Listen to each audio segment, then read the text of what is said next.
Hello everyone. Oh, that's just cut straight away. That taking me a little stinger off there. I was quite surprised though. That was just like, oh, there'll be a lovely little transition going forward there. But it turns out, no, just straight on. In fact, you know what? Let's do that again properly. We'll give it the proper.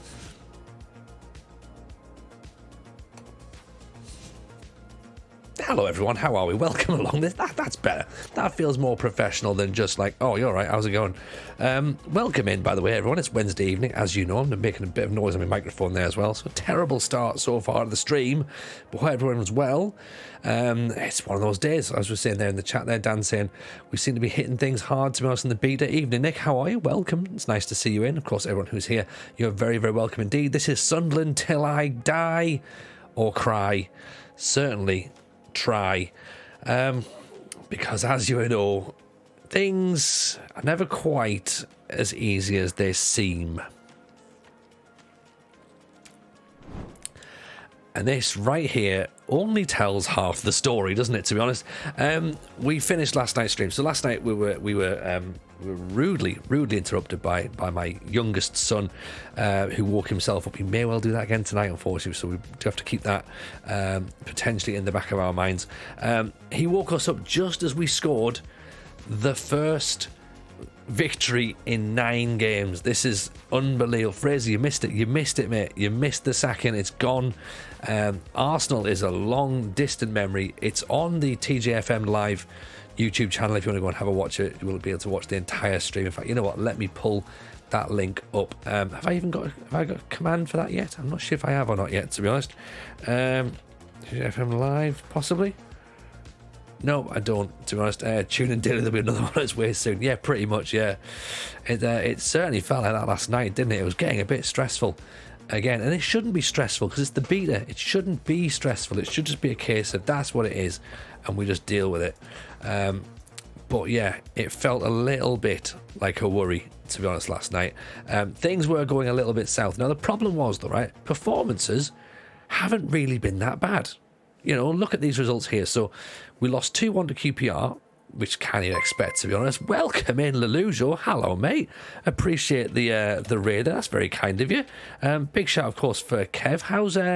How's FM23 treating you, Kev? I presume it's treating you better than it's been treating me, to be honest. Welcome in, of course, massive appreciation for follows there. So Power Parnell's followed in. George07's followed in as well. That's very kind of you. Also, Callum has followed in as well. Callum Mile, thank you very much for that. Charlie Monk Racing, Jesper. These are all from yesterday. Cammy's just dropped in as well today. So again, you're all incredibly welcome. Mark, Mr. Kev Goodwill. In you come, you appreciate your follow also. So to be clear, we have 1 sacking and no trophies. That's correct. Yes, not a single trophy. Johnson Clark Harris is better than Haaland. You know what? I'm glad about that, Lujo. I'm glad that he's better than Haaland. We sold him last year on FM22, and I felt really bad about it. We do still have, though, the shirt is still, you know, even FM23, the shirt is still hanging as pride of place. I'm glad the Posh are doing well. Presumably you're crushing it on FM23. I'm taking my time. This is what I'm doing, a journeyman in the beta, to be honest, because I have already been sacked. The beta's been available for less than a week at this point, so I've already been sacked from Arsenal, so that was a rubbish job anyway. Didn't want that. So we've come back to Sunderland. That's where we think we're going to feel nice and welcome, and that went badly last night as well. We've just won our first match in 9, so everyone who's come and joined, you are coming to the best place for potentially seeing another sacking before the start of FM23 next week, really, to be honest. We've also got here, so Joe the Saturday fan's been dropping a follow. Becky Boo's been dropping a follow as well.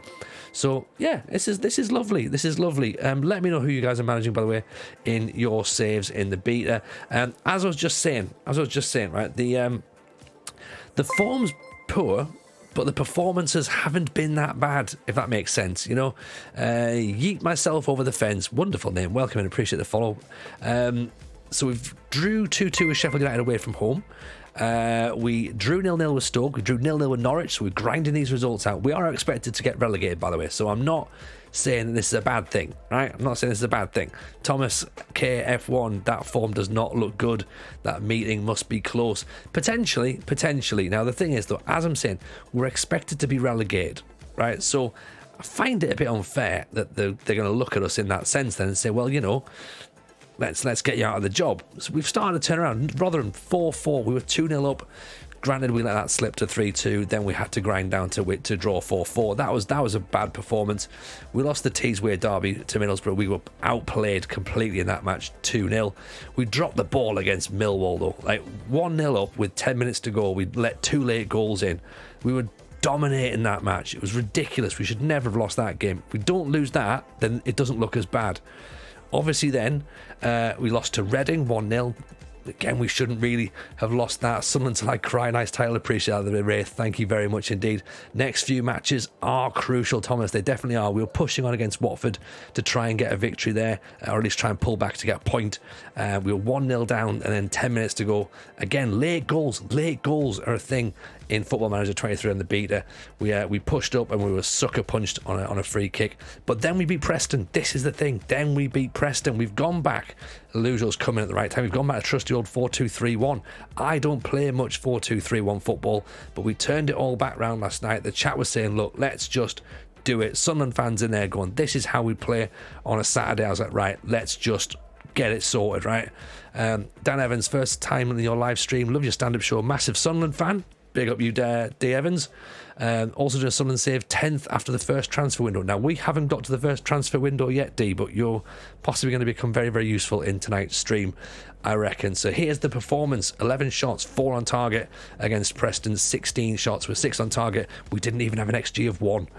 We ground it out. We had 39% possession. We basically just hit them on the break, to be honest, and got what we had to get, which of course was goals and 3 points. XG Joes, welcome in. Appreciate your follow as well. That's very kind. These are the goals, by the way. Let's have a little look and see how things got on. This is what happened. So Alessi, he's been out for a long time. Big ball over the top. Patrick Roberts doesn't cut it back. Doesn't fire in the side net, which is what everyone's been doing on the game. Cuts back onto his right foot. Smashes it past the keeper at the near post.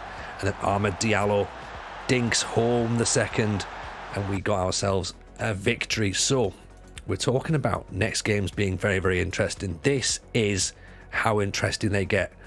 So next match at home to Blackpool in 3 days. They're currently sat in 22nd. As you can see here, we're sat in 20th. Okay, so they're sat in 22nd. Swansea away, they're sat in 24th. Wigan at home, they're sat in 18th. Blackburn, they're 4th. So that's the game we'll probably struggle against. Burnley will struggle against there as well. And Luton away are 17th. So these are the absolute must-win games, to be honest. Like, you know, now has to be the time. Like, get some wins and we're all right. You know, because otherwise, we haven't won since all the way back there at the start of August when we beat Bristol City in the Cup. A few draws, but then that 4 defeats on the bounce was not good for us, to be honest. Would love to see Diallo do that live. Yeah, wouldn't we all? Wouldn't we all? It's a good run of games to have in this position. I hope so. I hope that we can get, you know, morale up. That victory should be quite handy. Evening, Gitos. How are you, buddy? Nice to have you back in. Ryan Fraser there. Such a shame to see Ryan Lowe lose. Yeah, it is. It is, I'm afraid. But hey, it's one of those things, sadly. So let's push on then. Let's push on. Of course, this is the squad. We've added to it, sort of, at the start of the game by bringing in Ricardo Quaresma, obviously 38-year-old Portuguese international, 39-year-old now Portuguese legend, because why wouldn't you, for free. But look at this though, crossing of 20, dribbling corners 18, first touch 18, flair 20, passing 16, technique 18. Man's got it all, right? He's got no legs, clearly, but we could possibly put him as a DLP at some point. But he has started games, but he's not really lit the championship up. We've brought in Josh Wilson-Esbrand on loan from Man City, who's sort of been okay, but maybe sort of like gets caught a little bit as a wing-back. So I think he's maybe more of a full-back, possibly. And then we've also brought in Andre Wisdom on a free transfer as well. So a bit of a mixed bag with regards to signings, but you know what? We are where we are, and we did what we did. We've got no money at all, so hopefully we can convince some more players to either come in on loan in January, if we make it there, of course, or bring a free signing in. We tried to get Yaya Sanogo on a free transfer, but unfortunately we couldn't get a work permit for him because of, you know, that whole ruling from a couple of years ago, which is quite divisive when we talk about it. You know, the one begins with B. But unfortunately we can't get him because he's not played enough international matches. So this is us then. Very, very happy about that previous victory against Preston. We will push on though, because we need to beat Blackburn. If we don't do that, then questions are going to be asked, I reckon, to be honest. They're set up in a 4-3-3, so they've obviously got that DM there. They've got box to box, and they've got an advanced playmaker, so a nice little double pivot in here. Inside forward, inside winger, pressing forward as well, so they're going to look to pretty much try and play on the break, I'd imagine, which is ironically what we're hoping to do as well. So probably a bit of a Mexican standoff, I reckon. They're saying they're gegenpress, so if they come at us, we can ping the ball around it. That'll be quite nice. I am experimenting offline with a low block tactic as well. I've got a Brazil box low block, which I'm using with Villa, and I beat Chelsea. I beat Chelsea 4-1 with it. Just had none of the ball. Got four decent chances, scored 4 decent goals, so was well happy with that. So that's pretty decent. So we're working on that. But tonight we're keeping this 4-2-3-1 that the Sunderland fans say is the formation that they use in real life. So hopefully that's what we're going to start using to our advantage. Mr. Kev Goodwill, up the Villa indeed as well, mate. Up the Villa indeed. Again, we mentioned about shirts that are floating about. Let me just. You'd be quite keen on this one. There you go. Did a podcast record today, of course, as you've probably seen. If you'd follow me on Twitter, you'll have seen it. If you haven't, then you probably won't have seen it. The Football Manager show from The Athletic. We had Dan Bardell on today talking about Aston Villa and Football Manager. So showed him the shirt and he was like, yeah, fan of that, big fan of that. So yeah, there's the link for the podcast. By the way, it's myself and RDF Tactics. So if you are in the market for another podcast, particularly one based around Football Manager, then that's the podcast for you, I hope. So let's have a look then. Blackpool are coming to the Stadium of Light. We probably will be wanting to assert dominance in this match. Oh dear. Already I'm in that sort of like that first level of stream anxiety where you look at it and you're like, okay, here we go. It's going to be like this, is it? We've got a patch schedule. Are you likely to rest players like Corey Evans? Probably. We will have to obviously rotate a bit. Evening Apocalypse, welcome in. It's nice to see you here, of course. Swansea want to show they can avoid the drop this season. Yeah, they probably do, but you know what? Let's hopefully hope that they don't get a victory there. We will be keen for a repeat of the performance against Preston. Damn right we will. Absolutely. Let's keep that confidence going. How important are players like Patterson? Incredibly important. Get your goalkeeper doing good things. That's very, very important indeed. Ian 123092018. Appreciate your follow. Hopefully that's not your phone number I've just read out there. If it is, terribly sorry. But yeah, no, appreciate you being in. Appreciate the follow. Thank you very much for that. Of course, as I say, if you are brand new, we stream Mondays, Wednesdays, and Fridays. Podcast, of course, comes out on Wednesday as well. A couple of little bits are going to drop on YouTube as well, so do have a little look over on YouTube. There's some save ideas on there as well if you're struggling, and we are starting to cut some of the highlights from this stream onto YouTube as well. So there is episode 1 of Sunderland Till I Cry went up on YouTube today, I believe, actually, and then there's going to be that Villa offline save is going to go on there as well. So again, you might be interested in it, you might not. If you are, have a little look. You're more than welcome to it. And this, of course, is where we come to. So 20th placed Sunderland versus 22nd placed Blackpool. It's got Super Sunday written all over it, hasn't it, to be honest? Any Barca getting knocked out of the group stages parties going on? Actually, I'd imagine there's a couple somewhere, to be honest, Apocalypse. But it's all a bit... I mean, that's them completely fucked right now, isn't it? Surely, because their whole system is based on being in the Champions League. Like they've got no money. Like everything's all like offset against potentially staying in the Champions. Well, winning the Champions, not even staying in it, winning the Champions League. If they don't do that, then God knows what's going to happen. So yeah, no idea at all, to be honest. To see what goes on there. So that's going to be very interesting. But yeah, I would hate to be in Barcelona right now trying to work that one out, because that is going to be, there's going to be some people getting fired, I reckon. Fraser Lloyd reckon he'll force the Super League agenda back. You're not wrong there. You're not wrong. Who was talking about that last night? Was that might have been FM Girl, actually, to be honest, was talking about the Super League the other day. I think it's going to rear its ugly head once more, to be honest. The Mad Scientist's in. Evening, the Mad Scientist. How are you, buddy?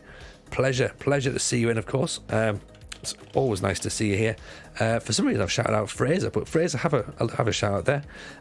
The Mad Scientist, of course, the man behind the 92-93 database and also the upcoming 98-99 database, I believe. So do keep your eyes out there as well. A man who creates wonderful content and, of course, streams as well now. So do give the man a follow. Dan says different. So I'm presuming it's Dan. I've just said Dan Evans straight away, and apologies if it's not Dan, if it's Dave or if it's Duncan or Darren, or apologies. But D Evans says different approach on mine. I've sold Embleton and Matete, brought in Samuel Vignato, Thomas Gullickson, and Reese. Oh, okay. Well, let's stick with that for now. We're only in October, so let's put a pin in it. Hopefully, we can still get to Christmas to get those signings done. So yeah, let's have a little look. So we could potentially push up their reckoning here and force the play a bit more. We'll start a bit higher up. Daniel Ballard got injured in the last match, so he might be a question mark, to be honest. Play a bit more direct, pass into space, play down the left, they're suggesting, which is a reasonable idea. We could maybe do that. So Ballard's obviously got a bit of a concern there, but if he doesn't play, this is where we have our problem. If he doesn't play,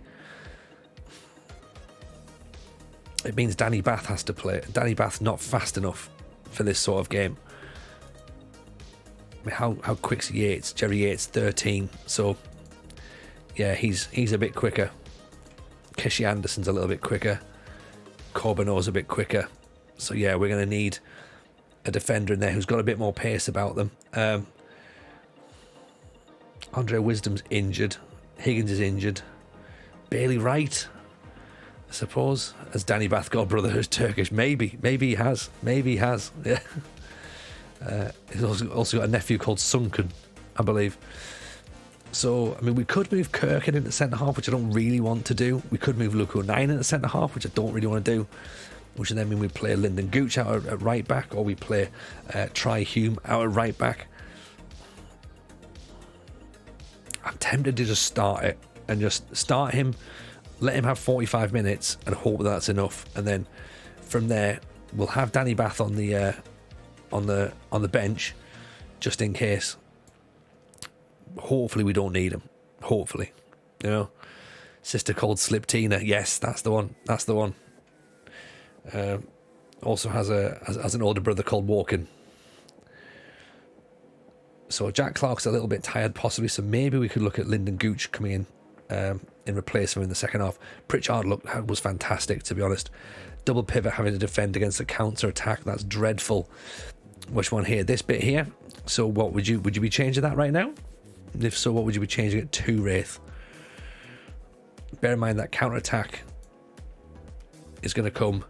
They've done Bath dirty in FM. He's like a brick wall. He is, but I think it's a little bit. It's that pace in it, that pace and acceleration that sort of holds him back, I think, on this game. But everything else is pretty good though. Like, the heading's good. I think teamwork's decent.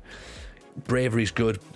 Positioning's a little bit off. I think you could maybe have upped that a tiny bit, to be honest. But yeah, it's not great, is it? It's not great.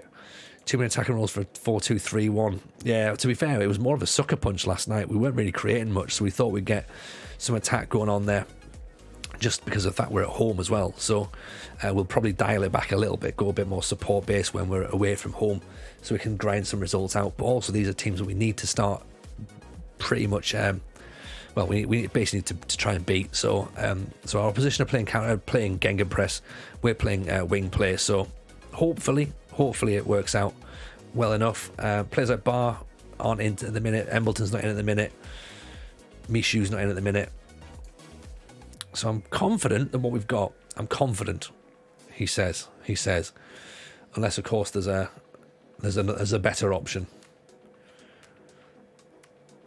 Ellis Sims, of course, can come off the bench as well. So he's not a bad shout for a bit of strike, a bit of pace to try and get in there and change things up. So, as I said, Ballard's the question mark because of the fact he's got that he's to be rested. I think we give him a go, or we put Danny Bath on. No, you know what? No, Ballard's on form.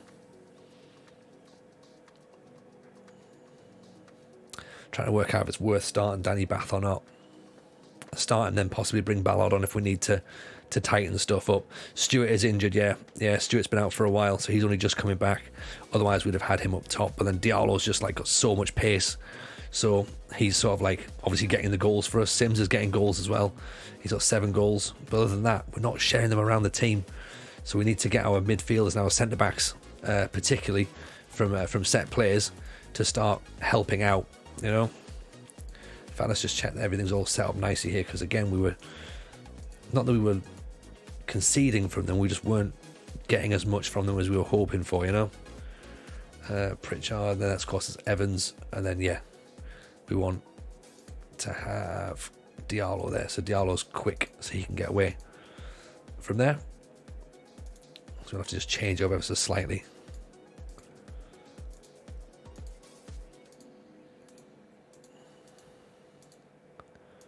Yeah, let's move him there.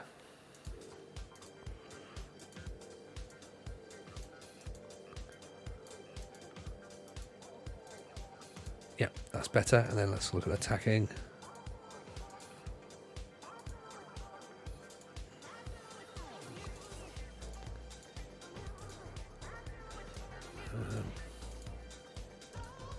Don't think we've got anyone really who can attack the ball from this point. So there you go, attacking there, and then we'll get him in there.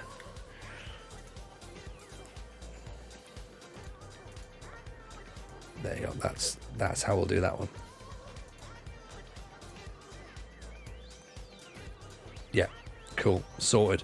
Right, let's go for it then. Sunderland haven't scored a set piece all season. I mean, that sort of says it all, doesn't it? To be honest, that says a lot. So hopefully that's not an ominous omen for us.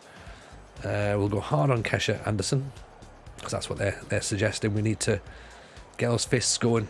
Have to win our home games. No excuses. There we go. A bit of motivation has come through from the players. What's the opposition instructions looking like?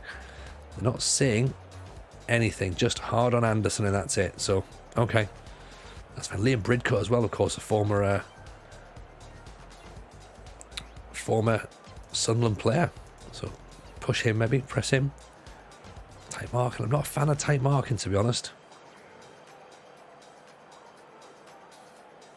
Sure, when it's weaker foot, that could work. Yes,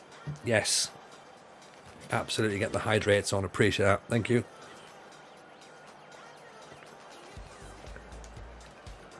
Appreciate you. Yeet myself further over the fence. So here we go then. Sunderland, red and white stripes. Blackpool, all in orange. Alessi up over the top. This is not going to be pretty, folks. But this is what we're going to try and do. It's going to ping that ball as far. If it comes down and it hasn't got snow on it, then, you know, then I'm going to be disappointed. So here we go. Corner coming in. Pritchard with the corner. Headed away. Clark picks it up. Knocks it back to Evans, who skies it. Absolutely skies it. I don't know if you noticed this as well, by the way. We're going to try and play slow / high tempo. I don't think we're trying to play slow and high tempo, are we? Let's have a little look. We'll check this out once the highlight finishes. I thought we were playing a bit. We're definitely playing positive, aren't we? So that could be the higher tempo. But I think we played balanced last time. So Roberts plays it back inside, all the way up top. Diallo's trying to challenge for it. Here's Evans. Dan Neal. Evans up over the top. There's Diallo away. Straight at the keeper. Oof. And we nearly get lucky. Might still get lucky. No penalty? No penalty, apparently. Let's have a look. Yeah, higher tempo. And then positive. So, yeah, probably a bit higher. Obviously, we'll tweak that as and when we need to. Evening, Big Ashy. How are you, buddy? Welcome in.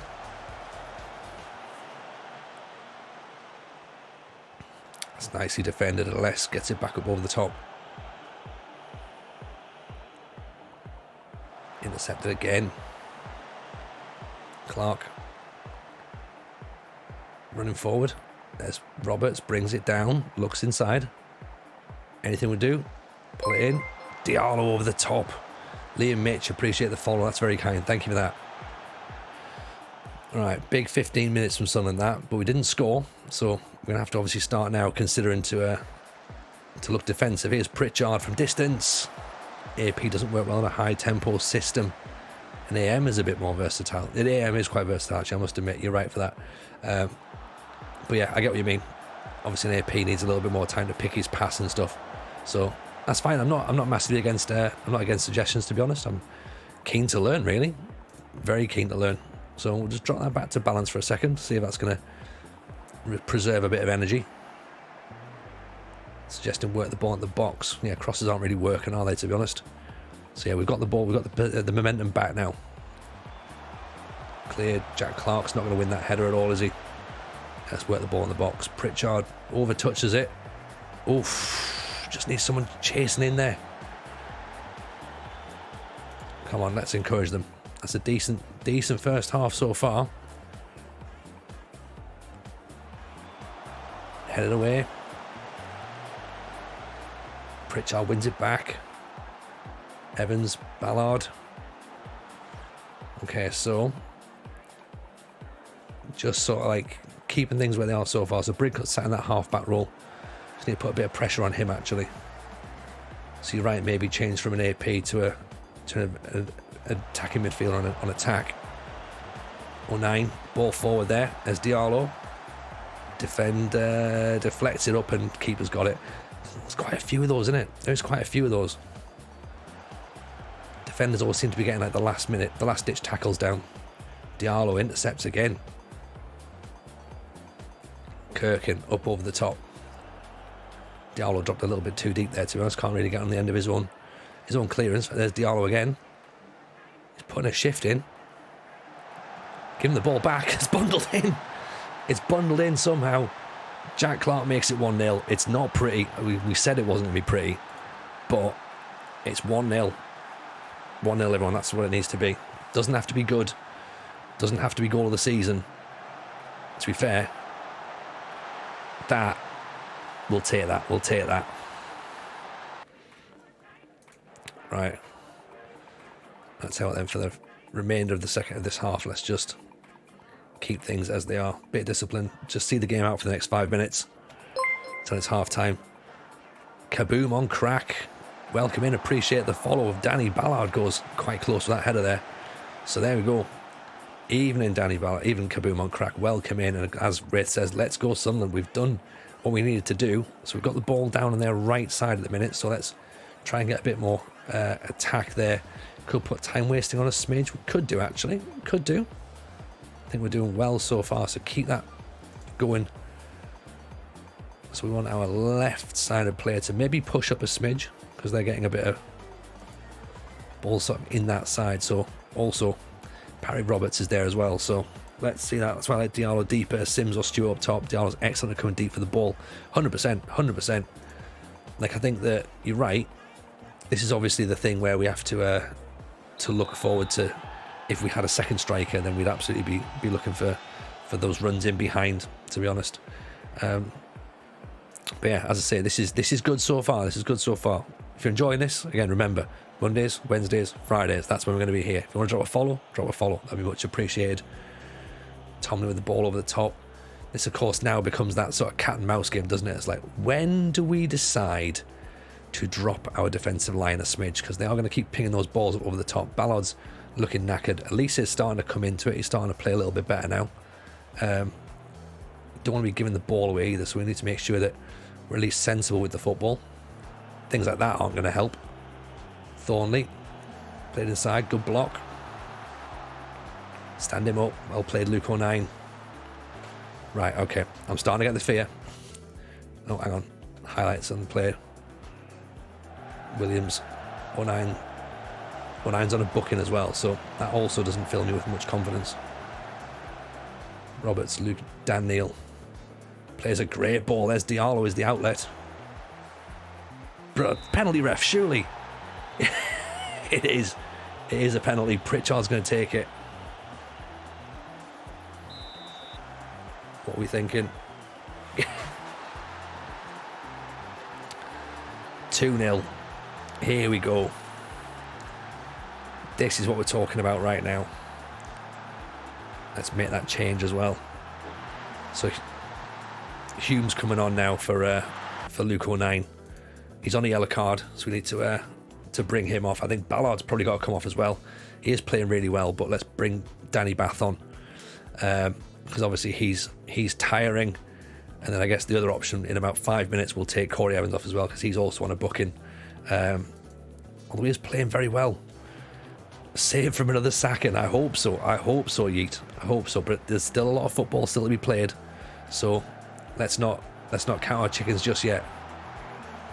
You've obviously never been here before. You know I can make this look more difficult than it needs to be. You know. Evans is playing very well actually. He is tiring, but maybe we bring Dan Neil off because he is tiring and not playing well, which I guess is sort of that trade-off, isn't it? Going, do you play well and Kirkin's on a 6-4. Dan Neil's on a 6-7, looking pretty tired. Let's put Matete on there. Make him a double DM as well, so we can try and lock things out a bit. We can always maybe bring Pritchard back if needs be as well, and put him into the midfield to make a 3. Start bringing players back. 5 minutes to go. Let's do that actually. Let's pack that midfield back up again. Yeah.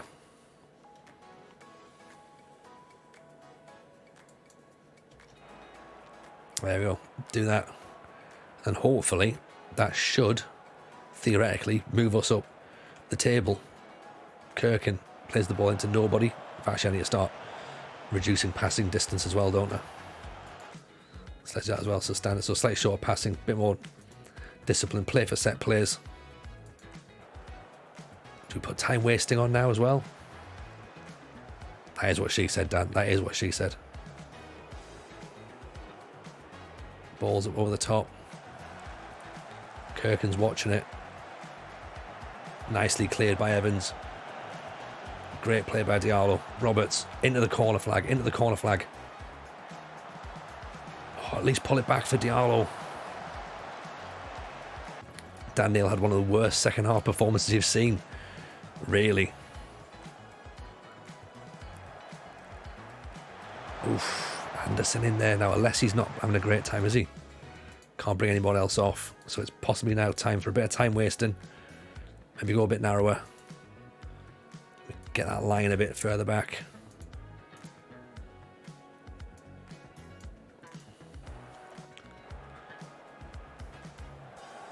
But then again, we don't want to invite the pressure. Get the ball clear.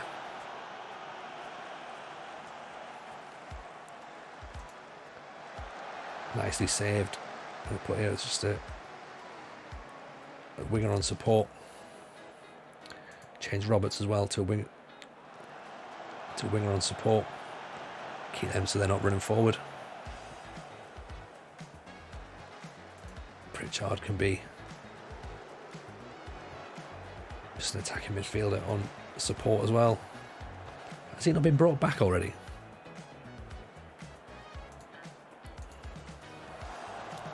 Hume heads it away. Time's up, ref. Time's up. Time's up. Come on, blow your whistle. Get in. There we go. 2-0 up at half time. 3 errors from him led to 3 goals. Lost 4-2. I know that was brutal, wasn't it? That was brutal, to be honest. That's what it's all about. What a performance that was. Took our chances when we needed to. Bundled the ball in somehow from Jack Clark, and then managed to get ourselves a penalty. I think we played better than what that would suggest there, to be honest. Kaboom, you live in Gladbach. Welcome in. I do know, well, I know Gladbach just from Borussia, but I must admit, other than that, I don't know a lot about it, so tell me about your town, or your city, sorry, I might say. I know you've got Marcus Thuram, or at least you had Marcus Thuram, so obviously there's a team that we still very much think about over there. The title is still on. The title is still on Apocalypse. Now we push forward. Tell us about Gladbach. It's a shithole. You sound very British, Kaboom.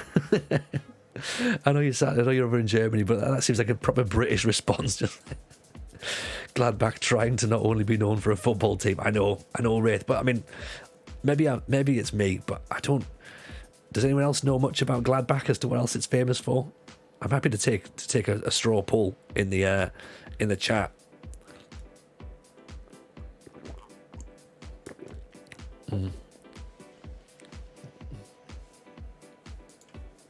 Evening, Cass. Welcome. We're starting to try and turn things around, buddy. Mike G, appreciate the follow. Riverside 864, appreciate the follow. Welcome, Nick, of course. Yeah, we've 2 wins on the bounce now, Cass. So life's looking good. Life is looking good. I think Luton have just sacked their manager, so that's possibly going to make the Luton game a bit more tricky. We shall see. I don't know. Well, turning the game around, possibly.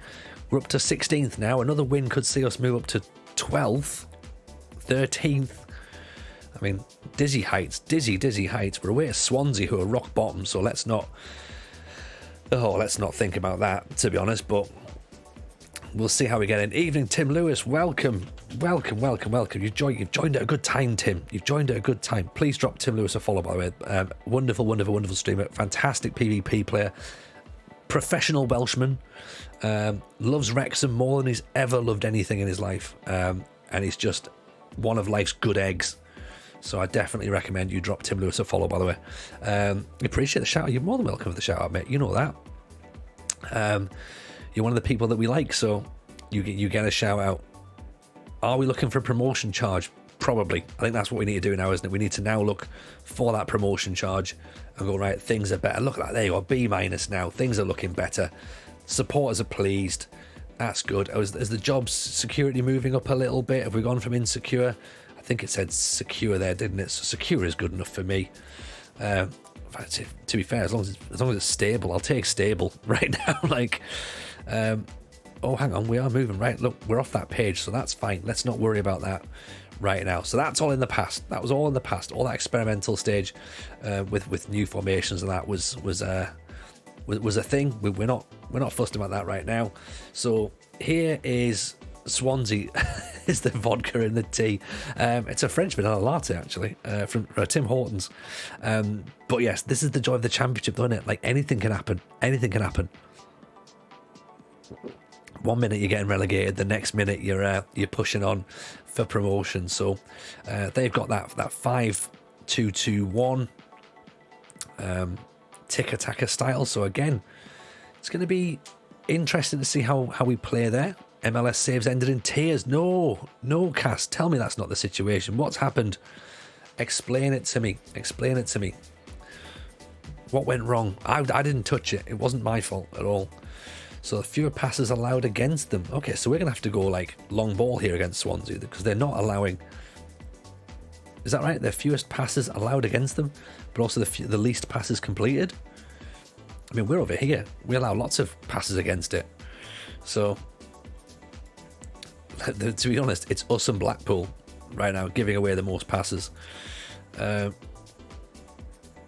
So, midfielder... Lots of accurate passes, so Grimes, want to get onto Grimes. He seems to be pretty decent. Fisher's the best passer. He's the goalkeeper. Shooting wise, very passive and wasteful. A little bit more passive and wasteful than we are, and that's saying something, to be honest. And then crosses, few and accurate. Few crosses that aren't particularly accurate. Okay. So for us, right, if we look at our last match here, last passes, look at that. Dan Neil getting the ball a lot. Alessi and Dan Neil having good combinations. We've moved it around both sides, actually. We normally play a bit more down the left, but we went a little bit more down the right by the looks of this side. So that was interesting. We just looked at the passes there. Long range shots. They kept us out of the box, didn't they? Although we did actually get into the box quite a bit. So hang on, we're in there or thereabouts.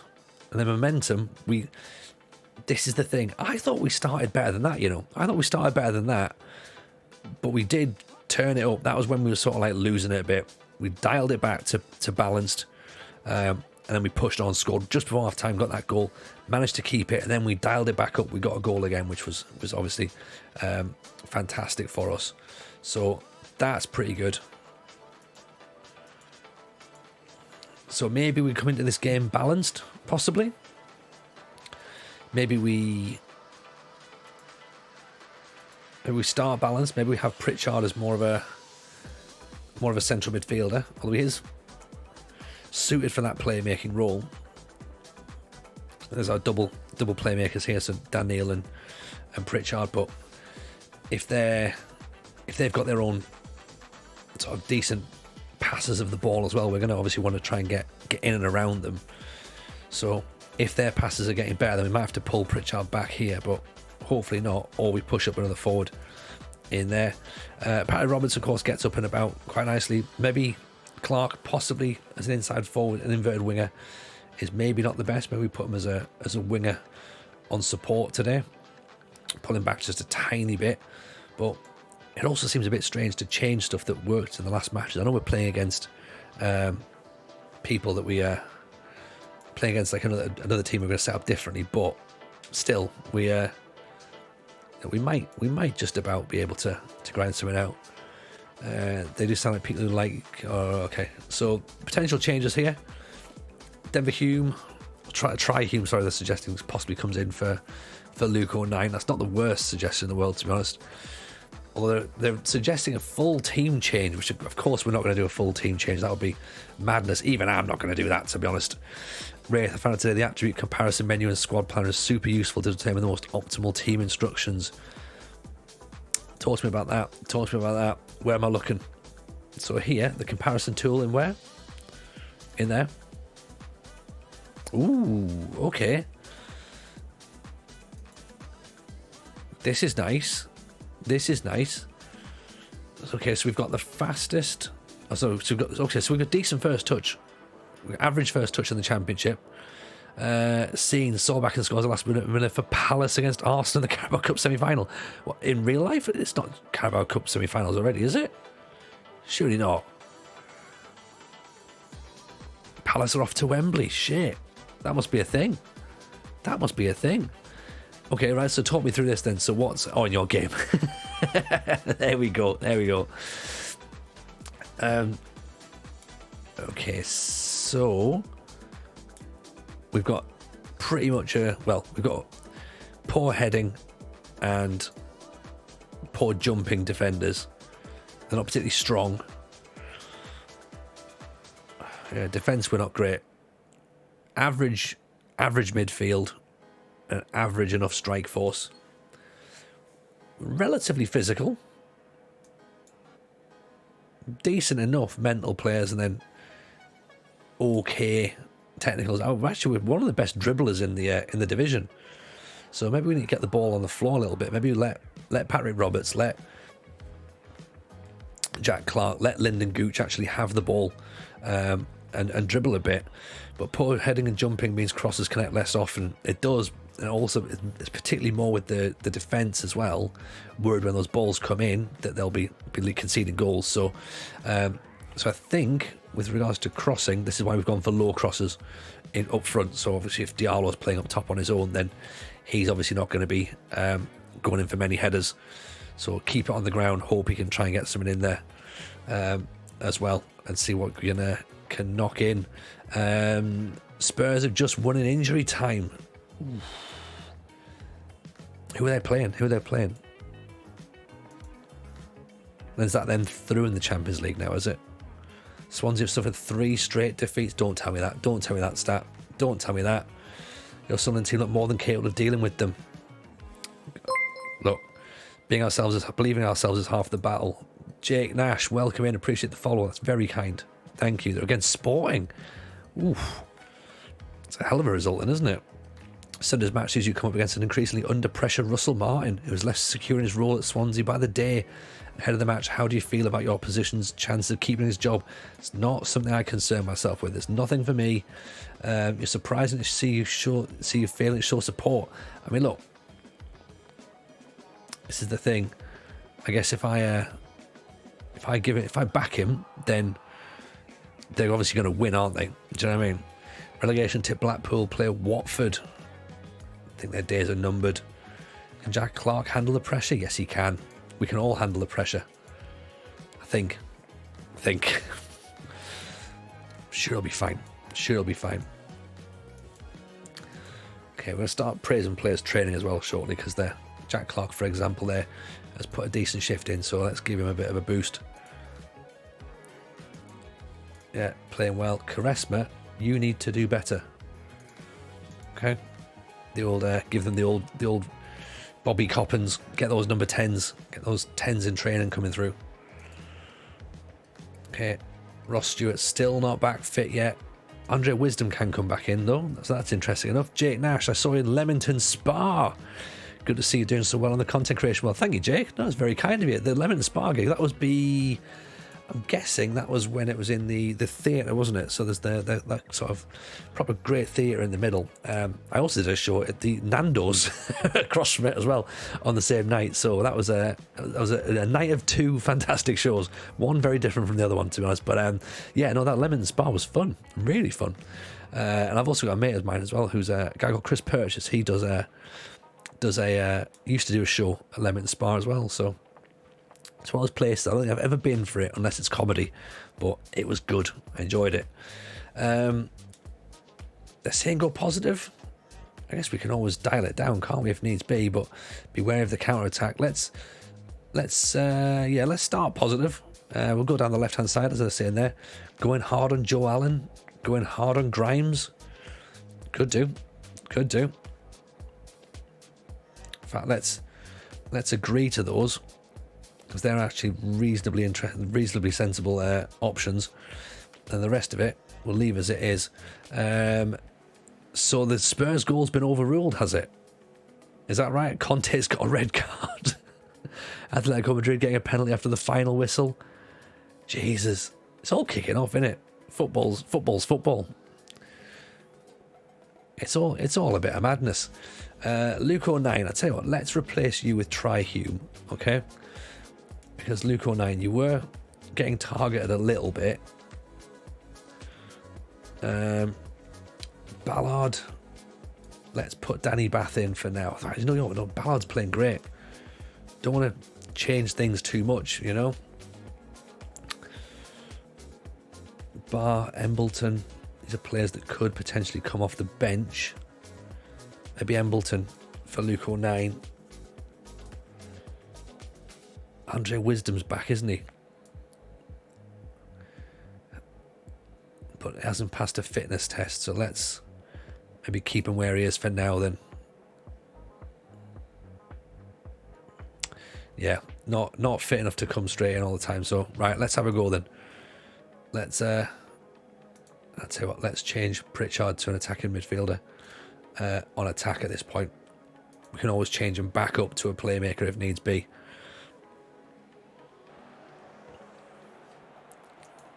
Right, here we go then. Dan Neal's nervous. Don't be nervous, Dan. Don't be nervous. You can make the difference. Can make the difference. I believe in him.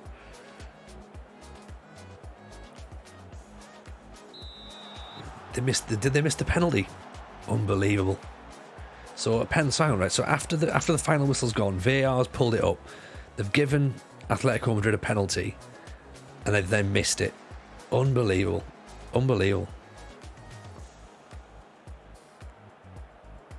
And of course, all this time, Barcelona have been knocked out as well.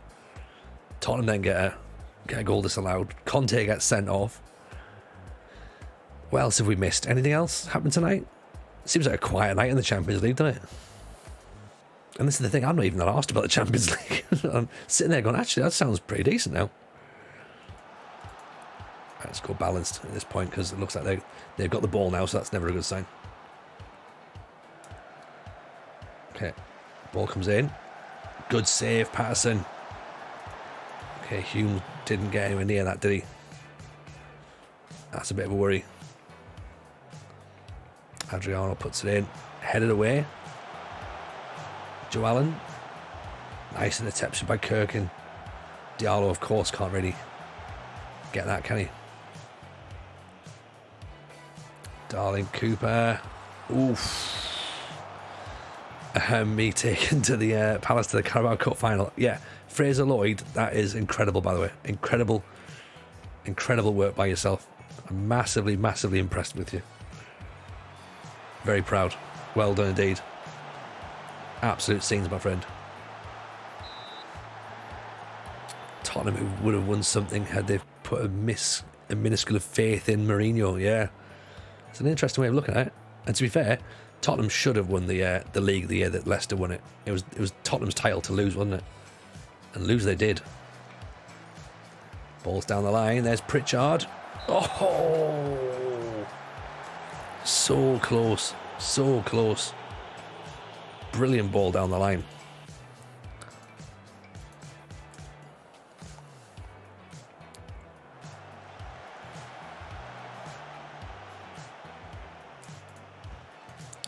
It was a good ball. Can't believe he's missed that though. Oof.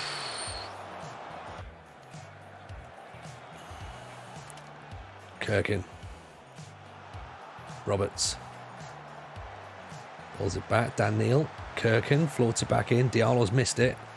Clark's missed it as well. Pulls it back though. Get in. Pritchard's done it. 2-0.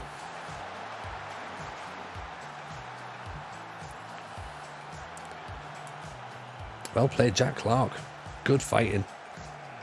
And then Pritchard getting himself in there, smashes it through the keeper. Outstanding. That's our first shot of the game, apparently. Apparently Pritchard's first shot didn't count, which I find really bizarre. Pritchard with the corner. Headed away. Clark has a dig. Fisher with the save, though. So first half, 1-0 Sunderland. That's what we want. Look at that. 3 shots, 3 on target. Perfect. Absolutely perfect. I think Ballard's a bit tired, though, so he's going to have to come off for Danny Bath. Dan Neil's looking a bit apprehensive. Alessia is looking a bit nervous. I think maybe could we put, so Dan's playing as the DLP. Embleton's a little bit too attacking, isn't he? Tries to play his way into trouble. Yeah, we don't need any of that. We don't need Pritchard further back at all. Lyndon Gooch probably can't play as a DLP, so may have to keep Dan there for now, but try and calm him down a little bit. Have to encourage him a bit. Individual. Where's Dan Neil? Where's Dan Neil? Great, he's lost focus. Excellent. I've told him he's doing well, and he's just like, what? Unbelievable. Unbelievable.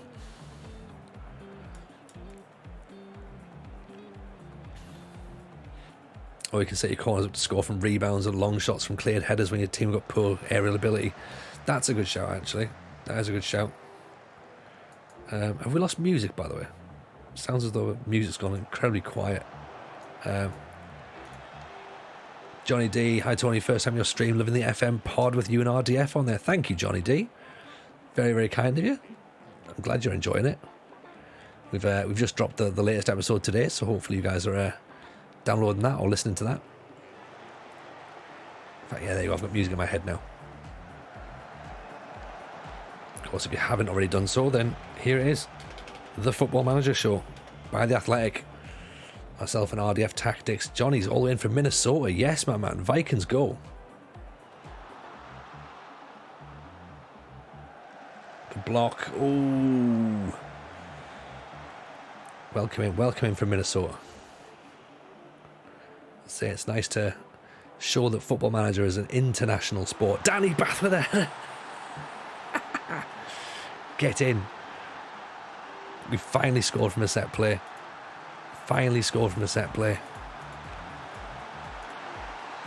No idea how or why it's taken so long, but there you go. Here we go. Kate Talbot, you've got to follow there. Thank you very much for that. We're rolling. We're rolling now, everyone. Here we go. All it took was to go against my sort of my feelings and my views and go, you know what, fine, 4-2-3-1, let's just do it. Let's get some wins. Imagine if I'd have done that with Arsenal. We wouldn't have experienced this. Good save. Good luck for the rest of the stream. Off to watch Argentina versus Belgium. Appreciate that, Apocalypse. Thank you for having you in as always. Of course, it's nice to see you. We're probably going to take tomorrow off, by the way, just so you get a bit of an idea, a bit of a heads up already. So tomorrow is going to be back. So we're going to go back to Monday, Wednesday, Friday. So Lyndon Gooch is going to go on there as a wing back, probably even a full back actually, because he's not particularly good at defending. And now Dan Neil is a little bit nervous, so let's put Matete on and turn him to a defensive midfielder as well.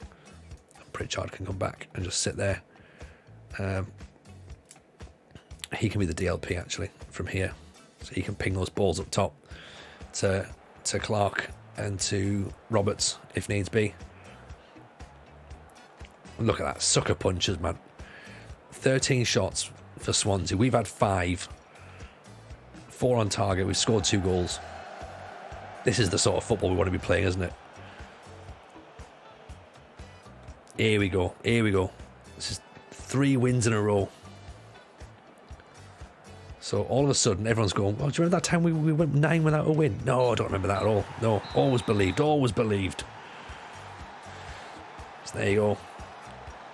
This is what we're talking about then.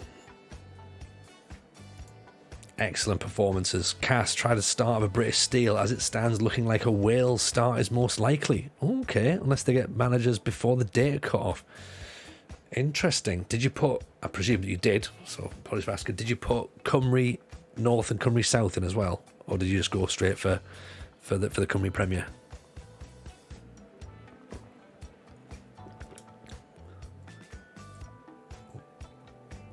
Because I'll be honest, I ran a quick test as well, and yeah, there's definitely 2 Wales jobs available.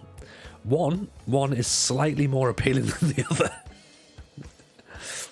but that may have changed by the time we come to, as you say, the data cut off. There's a club in the south, a club in the Premier. Yeah, so I think we're talking about the same two clubs here. One absolutely more appealing, but that's the whole point of the British Steel, isn't it? You've got to do that Cymru South as well and that Cymru North, so you've got to do it somehow. Do we do it straight away? Probably.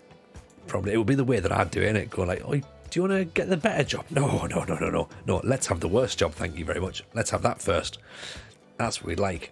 Can I have a bit of sadness, please? Yeah, of course you can. Sadness, misery, and Welsh Division 2 football. Oh, love it. Inject it into my veins.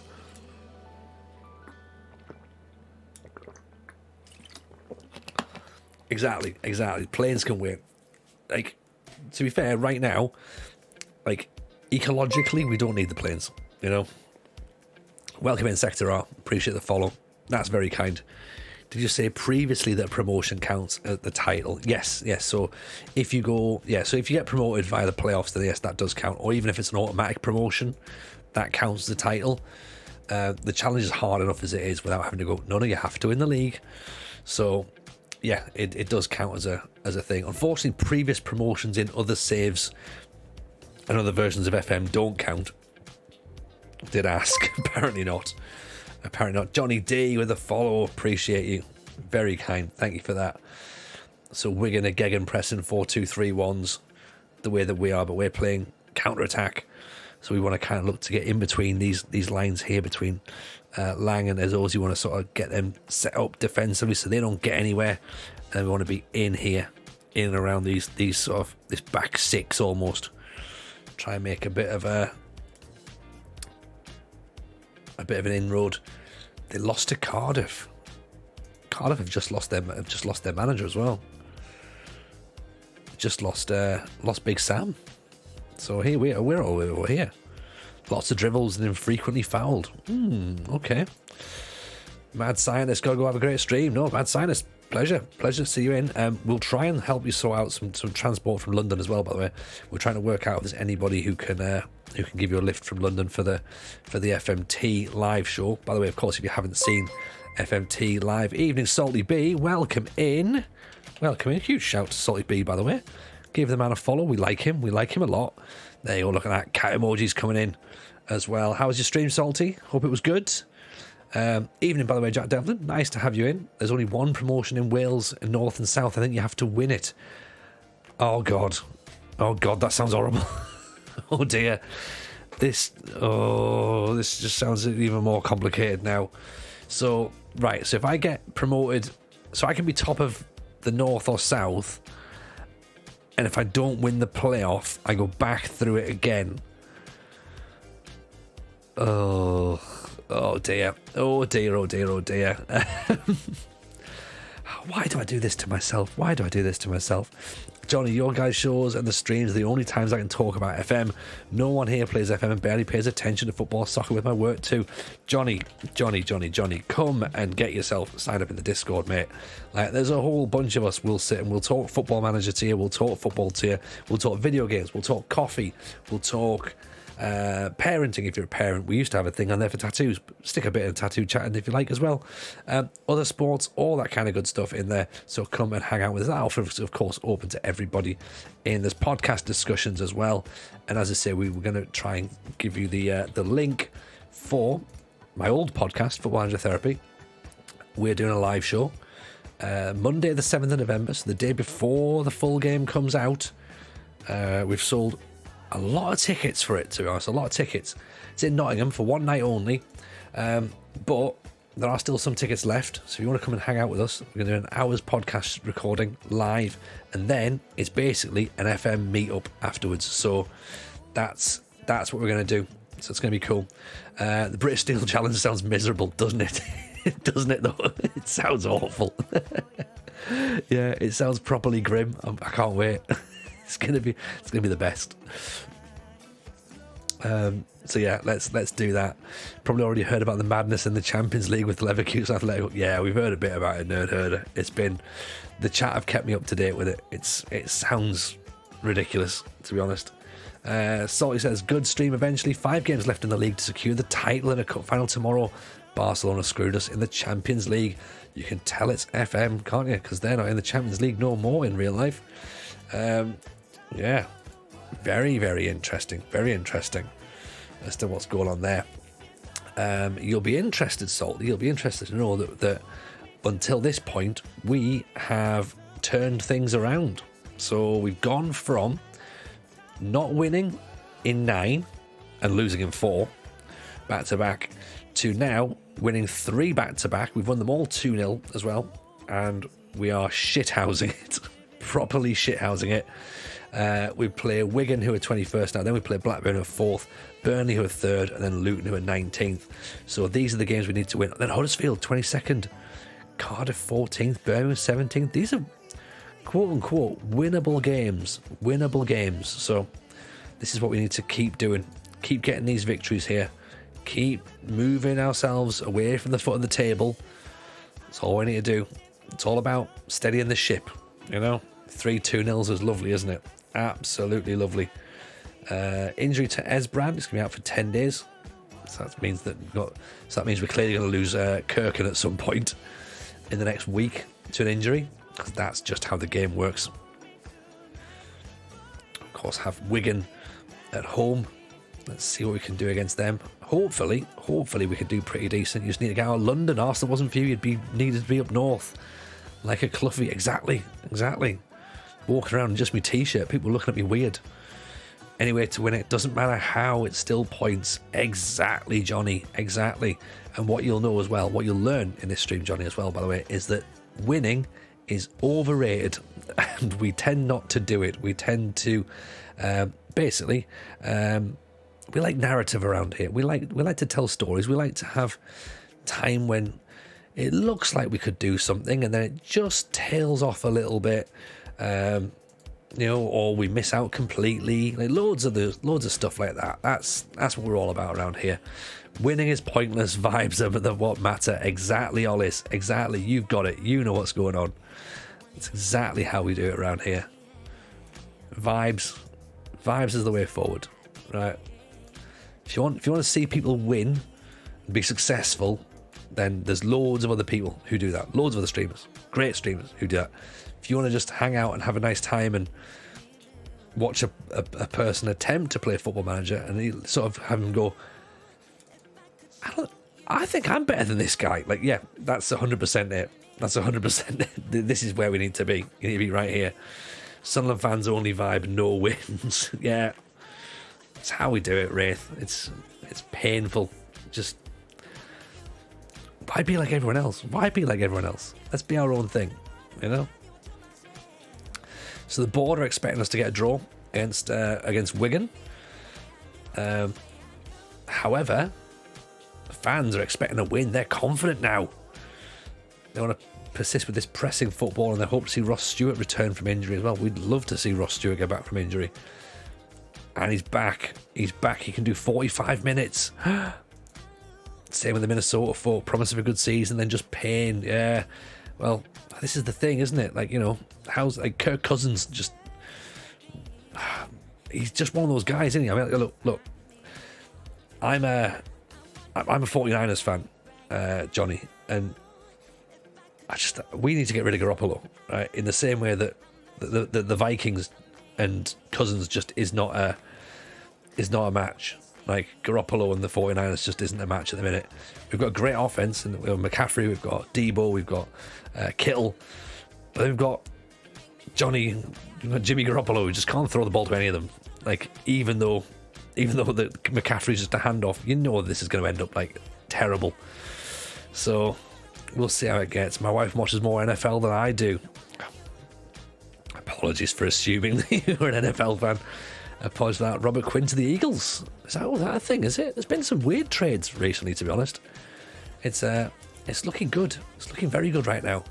Trigger press McGurk. Sammy Oji will be more dangerous moving on to his weak foot. Where's Sammy Oji? Inside. And then Fletcher's less dangerous. We show him inside as well. Okay. Interesting. Ross Stewart's going to go on the bench. That's going to be a boost. The fans will see that. They'll be happy with that. Also as well, Ballard's back. Danny Bath, I suppose, with a header, deserves to be put back in the team, but let's keep him on the bench for now. Also, Andre Wisdom is back as well, so that's also handy. Try Hume. We'll move him out. We'll put Andre Wisdom at right wing back, because I think that actually works a little bit better, to be honest. Oh my God, Andre Wisdom. I know. We had limited options.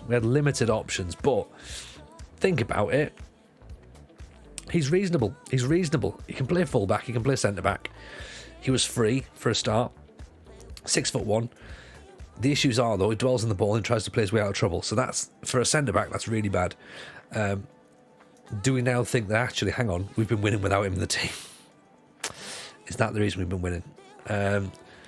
Luke O'Nien has sort of been getting caught out a little bit. Do we stick with Try Hume? Did he play well enough in the last match? I think his strength's a little bit lacking. But he's good, though. Brings the ball out of defence. You know what? Let's start him. And we'll have instead of Embleton, it'll be Andre Wisdom. We'll start him out there. Right, there we go. Same starting 11 again. Remember him on FM23. Yeah, this is the thing. There's various players in there that you sort of go like, can't believe these guys are still here. Like, obviously we've got Quaresma. Like, you know, Ricardo Quaresma. He's 39. Like, we've all signed him in so many versions of Football Manager, and he's in our Sunderland squad right now. So you know, that's what we're talking about. Great ball down the line there for Patrick Roberts. Early doors. We've won ourselves a throw-in. Cousins charging back, boots the ball into the stand. Kirkin, Roberts wins another throw. It's a nice positive start. Early doors. Corner kick. Roberts swings one in. Heads back to Roberts, puts it back in again. It's just about sort of bobbling around in there, isn't it? They call that chaos ball, by the way, in SI now. The chaos of the ball, just sort of like the way that it bounces off people now. It's like, I like it as a little tweak into the new match engine. I'm a fan of it. especially when we play lower leagues. It's going to be so much fun. That would have been a hell of a goal, to be honest. That would have been amazing. Kirkin, Pritchard, back to Kirkin. Floats it in. Gillespie's picked it up though. Considering we're telling them to low cross, they still seem to be putting the ball in the air, don't they? Nice interception by Hume. Clark gets there. Anything happening? Nope. Gonna let Edozie run through. Good save. Yeah, absolutely. Yeah. Take the chaos ball in. Because the thing is, like, when you dribble the football in real life, you don't dribble with the ball stuck to your foot. It will bounce off you a little bit, you know? And if you're not in control of it, then that's what's going to hurt you. That's what's going to hurt you. Welcome. Speaking of chaos, here he comes. The United City FM. If you're not following Kev, then you're doing things wrong for a start. Because Kev is a wonderful human being. So drop him a follow, please. If you can do, that'd be much appreciated. Kev, how are things? Hope life is treating you good. I loved FMT, by the way. Thoroughly enjoyed it. I texted Rich Jones. I rang Rich Jones. This is how impressed I was. I made a phone call and actually spoke to a human being on the phone, and thoroughly enjoyed it. Thought it was excellent. As I say again, we've already shouted out before, but do go and subscribe to Football Manager Therapy every single Tuesday. That's a great goal from Jason Kerr, to be honest. Do go and get yourself a follow on that. Every single Tuesday, you'll love it. Rich Owens, the United City FM girl Alice and Jebaru, all now part of a foursome for the podcast. Kerr, great strike.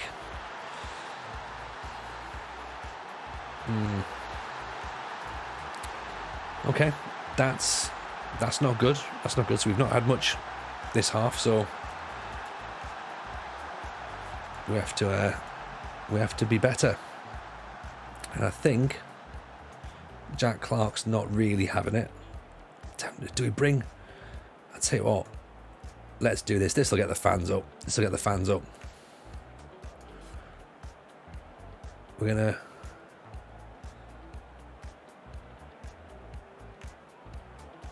Can Corey Evans play as a DLP? Passing, Vision's 11. Matete, Vision 11, passing 13. It's both the same, really, to be honest, aren't they? There you go. We're going to get Big Ross Stewart's coming on. Loch Ness Drogba is coming on for the second half. Fans are up on their seats now. Now we're talking. Diallo's dropped wide. See if that'll change anything. Let's go back positive again. Bit of encouragement. I'm doing very well. Thank you, Kev. Very well indeed. Having a lovely day. To be honest, lovely time. We're just about getting ourselves sorted here at Sunderland. It's not as easy as we're making it, of course, but you know, we're starting to slowly move out of the relegation zone. So things are picking up. We've had 3 back-to-back 2-0 victories. This is the first goal we've conceded in 3 games. So we'll be 4 games now.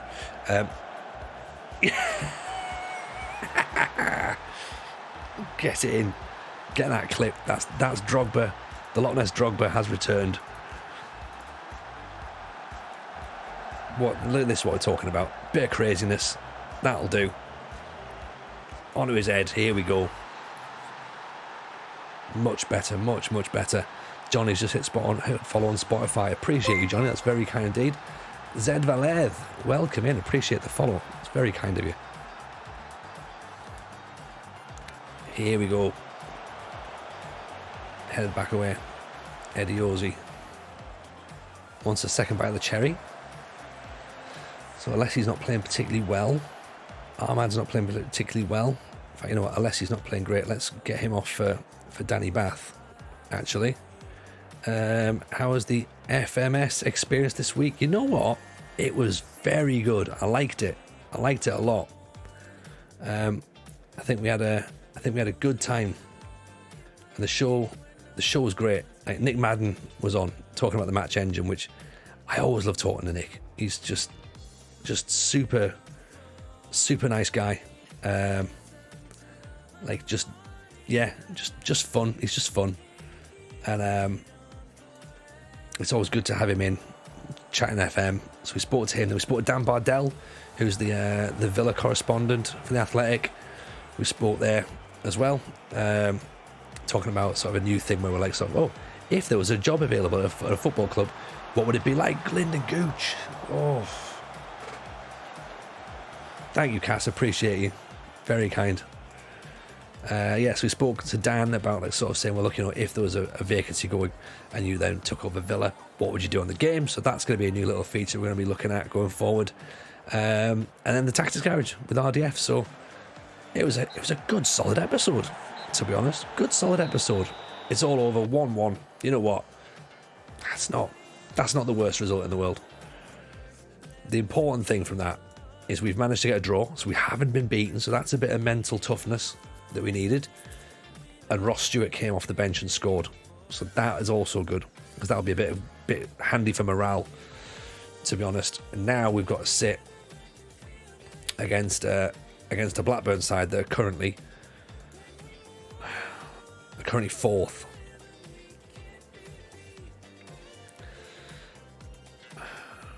And we're away as well, so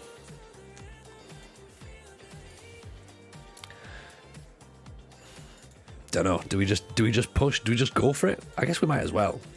Like, there's part of me thinking, like, let's try and do a bit of sort of like defensive build up, but I also think we need to learn this tactic a bit more, because we've not fully worked it out. Pay attention to passing direction and player moves, help you defend against Blackburn and Burnley. 100%.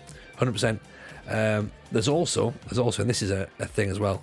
So for people who obviously are aware of how I manage, there's a tactic there called throwing shit. That's essentially where we are. Zara, great episode. Can't remember who used to present the show. No, just some old bloke used to do it. This is what I've posted this out on Twitter today. This is a tactic I used with Villa, and this beat Chelsea 4-1 away from home.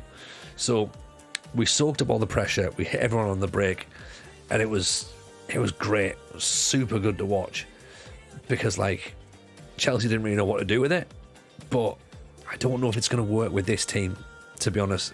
I don't think that the soaking the pressure is going to work very well. I don't think we've got the right players to drop into these roles here, but it's maybe something to have a look at going forward. We can maybe do it. Maybe have Diallo up top with Stewart. Stewart can be the target forward, holds the ball up, or Ellis Sims maybe. And then we need a ball-winning midfielder here, which could be Matete. Maybe he could get in there. He could do a bit of kicking. So I'm guessing that Alex Pritchard doesn't fancy doing a bit of kicking, but he could be that central midfielder on attack here. So it could sort of work, I guess. Don't know. I'm unsure whether we try it, or whether we just sort of like go, you know what, let's hang fire for now. Maybe drop our players back. So maybe like let's copy that, put it here. Right. Actually, no. Right. So we'll say that, and then of course what we need to do is we need to change it. So maybe we have it like that. Let's go with the 1-1-8. What could possibly go wrong? Exactly. Well, this is what I'm thinking. So maybe we could go with something like a wide, like an inverted winger there on support. Roberts can go there, and then DLP is here. Evans then becomes a ball-winning midfielder like that. So then there you go. So we can be a bit more defensive when we first start, and then we can sort of look to push on from there. Obviously, we've got nothing here in these flanks, but it's a way of maybe looking and starting a bit more defensive, and then of course if it looks like we're going to do okay, then we can start pushing on and moving forward. So again, possibly look at moving that defensive line a smidge down. Push up Roberts, slightly imbalanced. It's like that. We could even have Diallo there as well, couldn't we? So then you've got your outlets here. Then you've got like a tight double DM. Pritchard looking to spray balls wherever they can. Diallo's on a support role so he can still drop back. Roberts obviously is there. And then we keep our defensive solidity as well. So that could be an option. And again, we can always pull them back if needs be. Because Diallo's an inverted winger as well. He'll come inside as well.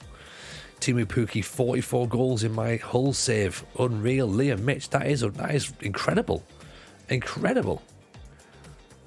Well in with that one. How much did you get Pukki for, by the way? Because he plays for Norwich still, doesn't he? I want to say he plays for Norwich still. I'm sure he does. Hell of a signing, by the way. Oh, they've got Sammy Schmoddocks. We love Sammy. We love Sammy for our time at Peterborough. Oh, love him so hard. Yeah, these are going to be difficult to break down, to be honest.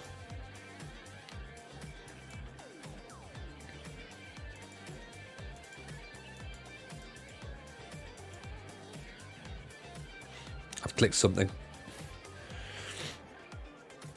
That's doing a whirring sound now.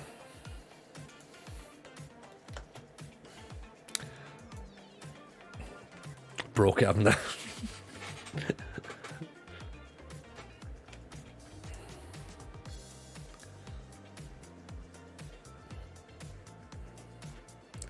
Right, so apparently you can't click the next opponent bit.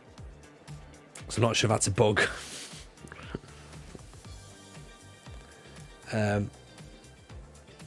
Okay, unfortunately. Oh, yeah, there we go. No, it does work. That's cool. I was going to say, unfortunately, we may have had to have replayed that week, but thankfully, we don't have to. We're not changing the team completely. Embleton. Oh, Embleton instead of Corey Evans.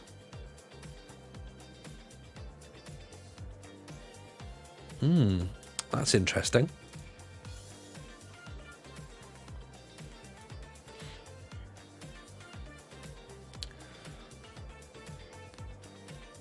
Where is he? Maybe. Although Evans is playing well. XGZ, I'm so happy about seeing Quaresma. What a sign out. Exactly. That's the thing. I mean, look, we could even put Quaresma there as our DLP. You know, I'm not against it. I'm not doing it, but I'm not against it. Yeah, defensive against Blackburn. I think we go a bit tighter. Maybe we change. I don't want to change both of the midfielders, but yeah, Ballard can be replaced by Danny Bath. Andre Wisdom is back though.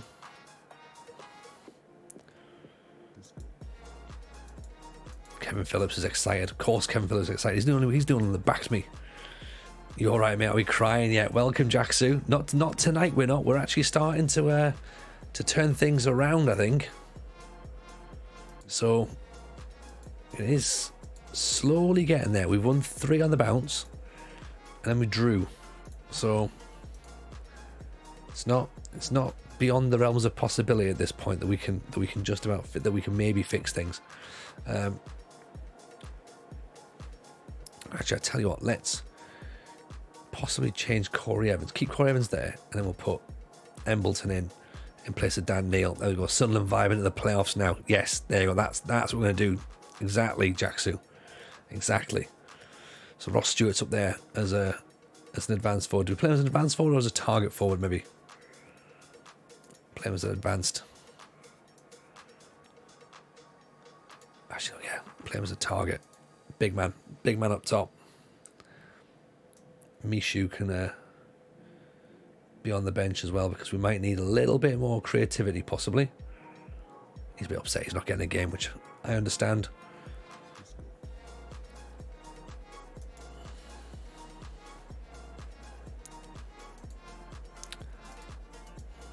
I say, please rest Esbrand. We are resting him because he's not playing. It's Kirkin who's playing at left back.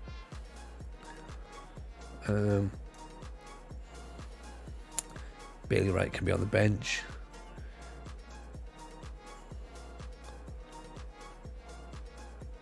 Yeah, I think maybe we just let's keep it like that for now. That looks decent enough, doesn't it? We don't want to change it too much. We don't want to have a completely different team. So yeah, hit early crosses so we at least get the ball in the box.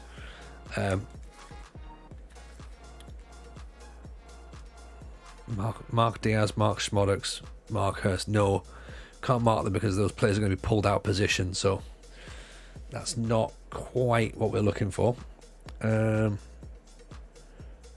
Try Hume's tiring, so Andre Wisdom's on the bench, so we can swap them two over if needs be. I think that's what we do. Let's go for it. So here we go, away to Blackburn. Going with a slightly more defensive shape than we've had in the last couple of weeks.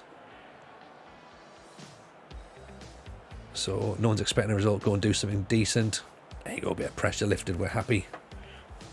We're wearing our blue kit to play a team in blue and white. Obviously. Jackson missed the playoffs with Cardiff by 2 points. That's brutal, isn't it? That is brutal. In FM23 when we were at Brackley, we missed the playoffs twice by 3 points. So you're much more. You probably feel much worse than I do at this point now. 2 points is a killer. Oof! Is this Minecraft? I'm not sure. Why is that? It certainly feels a bit mindfuck sometimes.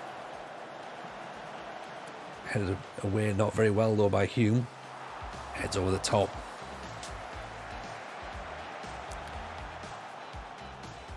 Good ball up. Stewart challenges. Roberts is there. Misses out for Britain. That'll do. Okay, so need Ross Stewart a challenge for those balls though. Coming up. Right, so 10 minutes in, we've not had the ball really. Let's go a bit longer. Go through the middle. Play for set plays.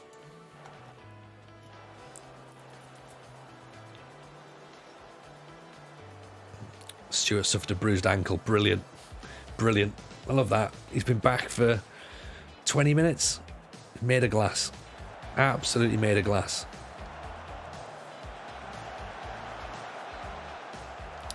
Mola heads it over the top.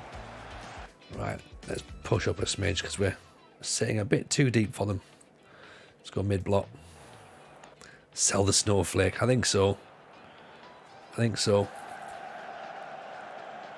There's me thinking, oh, that'll be great getting Ross Stewart back. Apparently not. It was well saved.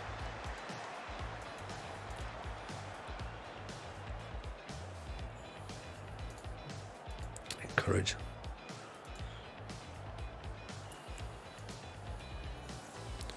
I think we keep as we are for now. We've not offered anything up front, to be honest.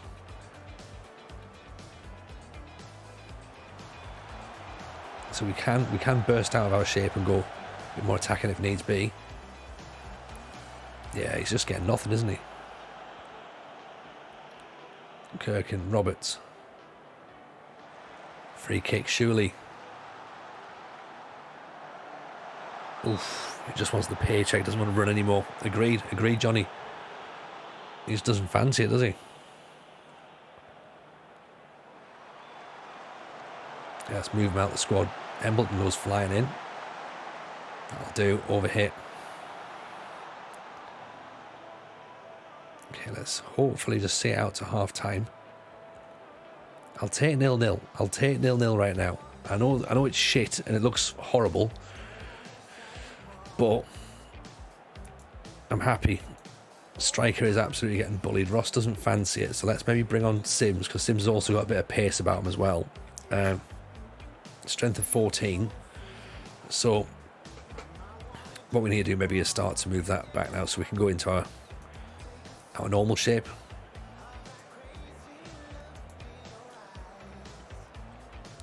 See if that'll work.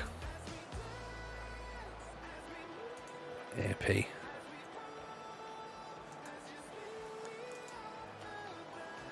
Might as well try and push up a little bit, might we? See if we can have a shot. And if it doesn't work, then we can always drop back.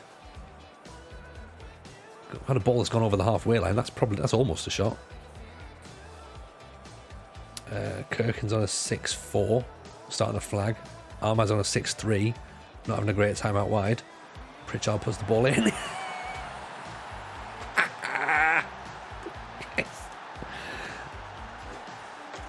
This is what we're talking about. This is what we're talking about. Yes. Finally. Beating Blackburn Rovers now. Absolute scenes. Oof.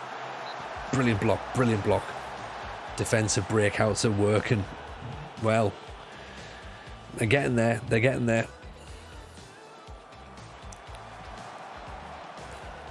We're slowly working. I've literally been sat all day trying to work it offline. Like, how do I sit and soak up pressure and then start to move out and hit on the counter? It's just been like so sad, just sitting watching defeats and then like going right, let's play that again. Like, oof. So yeah, just like having a save that's not connected or anything, but literally going right, tweak that position, right, replay that game, tweak that position, replay that game. Like, what works? What's the combinations? Oh, dreadful.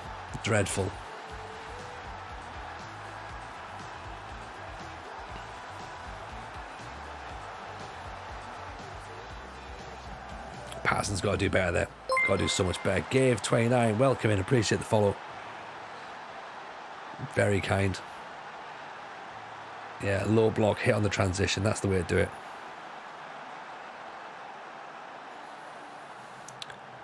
But it's all about learning when to change your tempos as well. That's the thing. Like, the AI manager now starts to play like PvP. So I guess if you think about it like that, then it makes a bit more sense. They'll change their system. They'll change their tempo, their setups. They'll change roles. Roles are really, really important rather than the system. So sometimes just changing a role changes the team dynamic. Right, let's put Evans can come out now for Matete. I think maybe Mishu can come in for Pritchard. Drop him to the midfielder. DLP now support.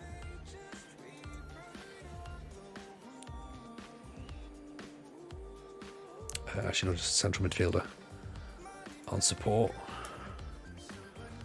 Diallo's not having a great time out wide, is he? But we need his pace. Or do we need Lyndon Gooch? Let's put Gooch out there. Actually, let's not, because we've got Trihume. Needs covering. Going two strikers is a healthy gamble at this point. You could be right. We've kept Diallo on. So if Sims can get a bit of support, then yes, you're definitely in the right ballpark. Roberts, Sims. How's it go? Right, let's see if we can do that. So if we move Diallo there, move Roberts back into this position. In fact, you know what? Let's put him there.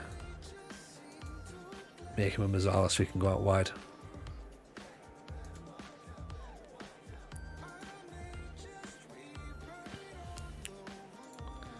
Central midfielder on attack, actually, he can get forward. See if that works.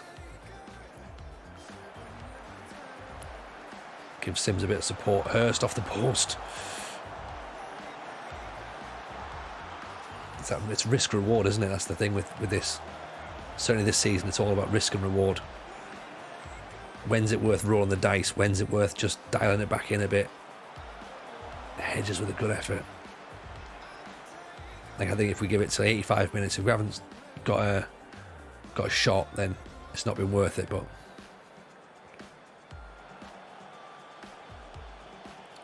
Gap's a little bit too far, isn't it? Embleton. Ball up top. Diallo's away. Diallo is away. Sims is too slow. Is he? No, he's not.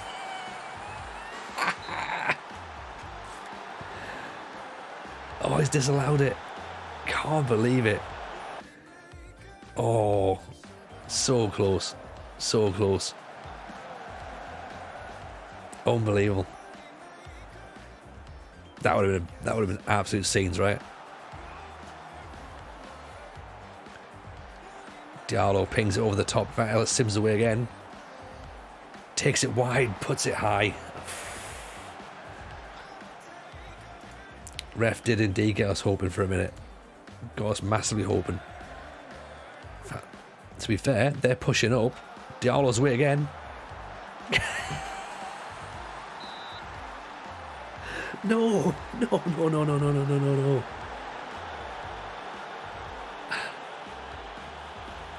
2 disallowed goals. 2.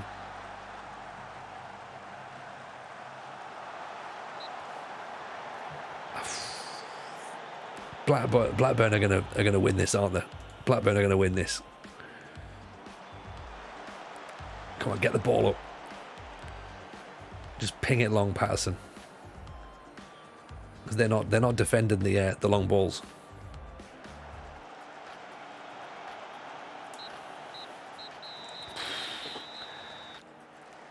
I mean, that was entertaining.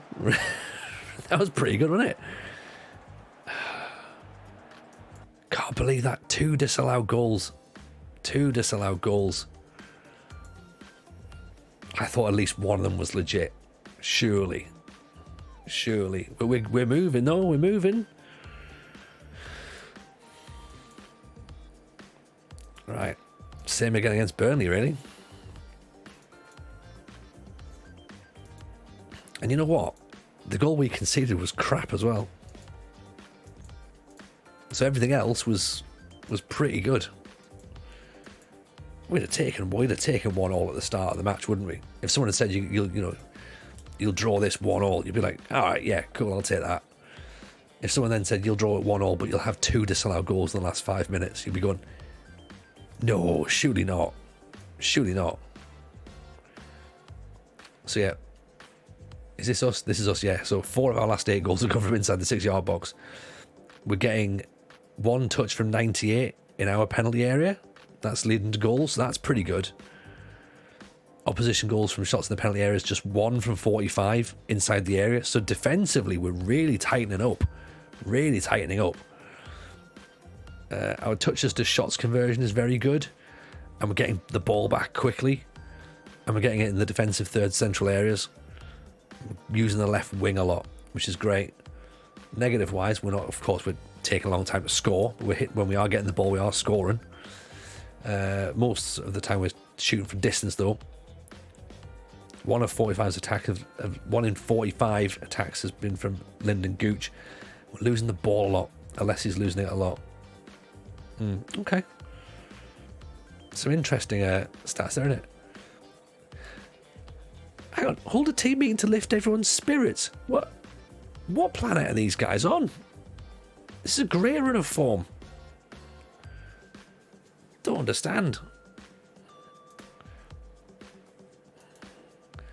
Yeah, we're not touching it.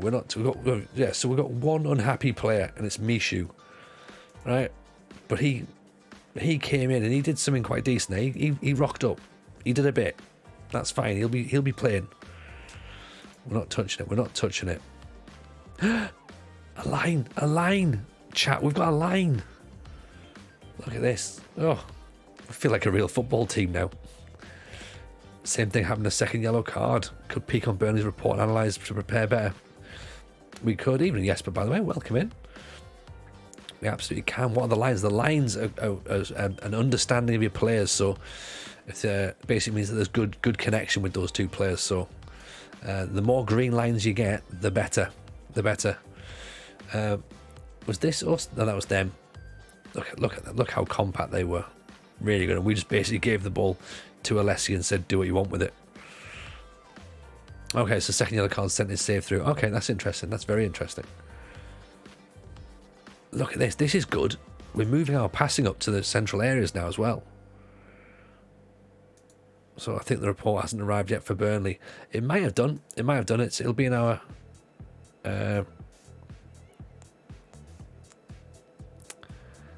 Actually, it doesn't look like it is. You're right. No, it's not there yet. We've got an overview actually of the analysis. So Burnley's in 3 days' time. Here we go. Here's the report. It was here all along. It was under my notepad. Hello, Maladin. Welcome. Life is good, thank you. We're doing okay. We're doing well. We've started to turn the good ship Sunderland around. So that's exciting. Because of course, you don't have a save where you're not at trouble, at least once.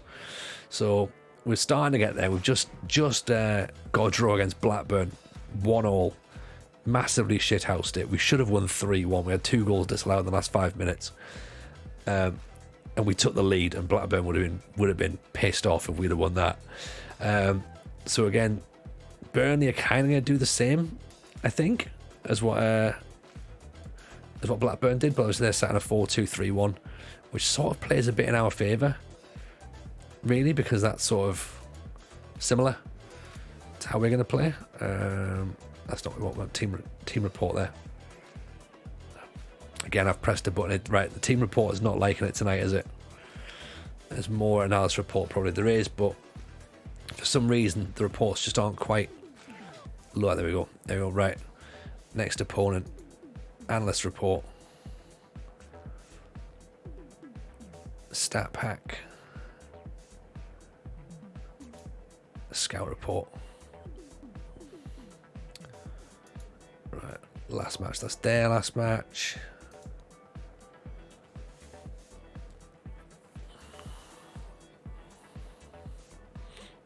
Reports aren't real. I mean, they're not real in a sense. Yeah, it is based on a video game, Viset, so it's obviously not an actual report. But yeah, I think if we'd have scouted them a bit more in depth, then we'd have been able to get everything in. Because yeah, we're supposed to get all this bits and bobs. They might be in the next, when you click on the next day, they give you another report, don't they? Not enough data, possibly. Yeah. It's okay. We'll get a little bit more on them by playing them again. We'll learn then. So Salty, a pleasure as always, my man. Always appreciate the raid. Very, very kind. Best of luck for Porto when you stream next. Hopefully you'll get that cup. As I say, massive shout out of course to Salty B. So go do give him a follow. He is good people. We like him a lot. So it was all Burnley in the second half against Birmingham, and they hit 3 very early goals. 4 goals in total. 4-1 against Burnley, against Birmingham. So, yeah, we don't want this sort of information, really, do we? It's fine. Let's see what we're going to do. So, we're going to ignore Guardiola and what he wants about his left back, because let's face it, Kirken's actually doing better. So, if Esbrand goes back, so be it. It actually allows us another player to come in on loan, so it's not the worst thing in the world. Have you found Vincent Kompany's recent comments about you as patronising? No, not at all. It's genuine. I think he's very happy for what we do. This is fucking a great match. Burnley versus Sunderland. You couldn't ask for anything better, could you? The pitch is going to be immaculate today because the ball is not going to be on it. Andre Wisdom out for 7 weeks. That's not ideal. That's not ideal.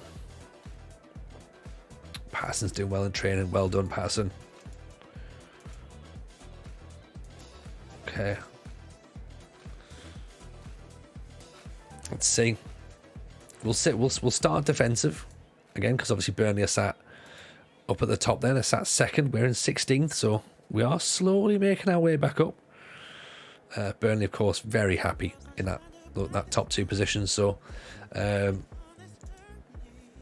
yeah, we'll sit defensive first of all, and then we'll look to try and break out a little bit like we did against Blackburn. To be honest, try and soak up some pressure, and then if it's not working, then we'll sort of hit them out on the break. So,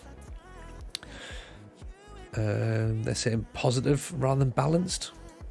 We'll see. We'll see. I'm not sure. We start positive. First away company takes Burnley to Europe. Absolutely he does. Absolutely he does. I think Ross Stewart can come off. Sims can start. I think Luke O'Nien makes his way back on the bench, does he? Or does Tri-Hume? Where is Tri-Hume? Tri-Hume's playing, so yes. Luke O'Nien makes his way back on the bench. Dan Ballard gets back on the bench, I think. And plays a Bailey right. Dan Ballard actually should really be playing, to be honest. But Danny Bath's now got 2 goals, so it's like I sort of feel as though Danny Bath's in there to make that position his own, isn't it? Or do we just put him straight back in? Right, he's our best centre half. Get him in there.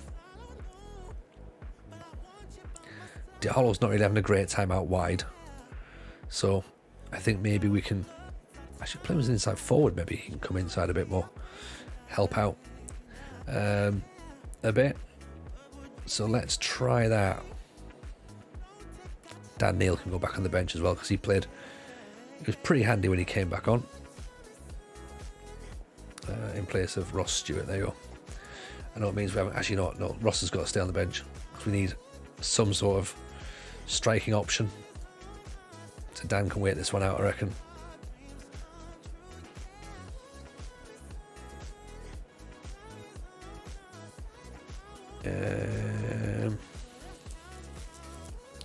Yeah, Dan's sitting this one out. Right, there you go. Let's go with it. Okay, so Sunderland at home to Burnley.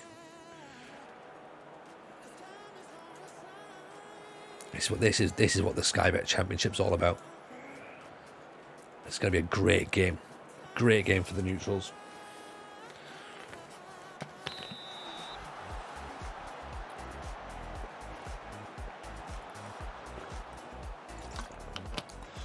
Somehow neither team are going to have possession. It's going to be brilliant.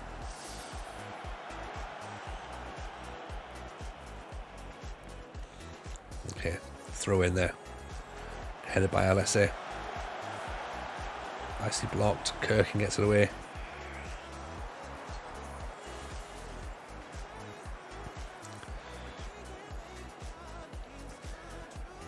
So 10 minutes in.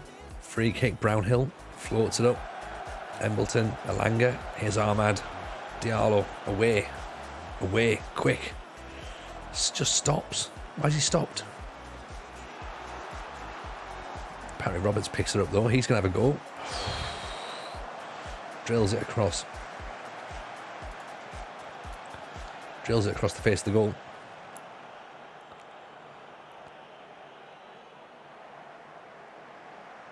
So we'll get that ball away. Well played, Alessi. That's it. Excellent. Well played, Patterson. Held nice. I'm going to move Diallo into a. Actually, I'm going to keep him as a support role at this point. There he goes, Diallo. Tackled. Not quite back in for Alice Sims. Hume putting a bit of pressure on. Bastion. Onomar. Back to the goalkeeper. Okay. It's fine, just keep them where they are. Oh, here we go, Diallo again. Roberts back inside. Wins it back. Tell you what, Parry Roberts is having a great time, isn't he? Kirkin. Oh. Whenever I finally get a trip to the UK, I told my wife we have to attend a few matches, not Premier League. You want to enjoy gritty? Come to Sunderland. Come to Sunderland, Johnny. That's what you need to do. Have a great time. I'm sure Minnesota and Sunderland's got a lot in common. Snow mainly. Brownhill cleared. Teller picks the ball up. Bear. Connor Roberts. Okay, that's fine. We're keeping it as it is. Things are nice. Breeks. Appreciate the follow. Pritchard with the corner. Oof. We've been quite good with corners recently. Roberts again has an effort. It's not quite what we were expecting from him. Let's make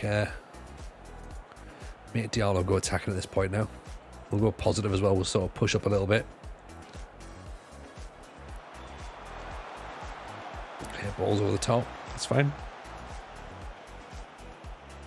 Yeah, we've had some chances which we didn't really do against Blackburn. We've certainly been a bit more attacking in this half.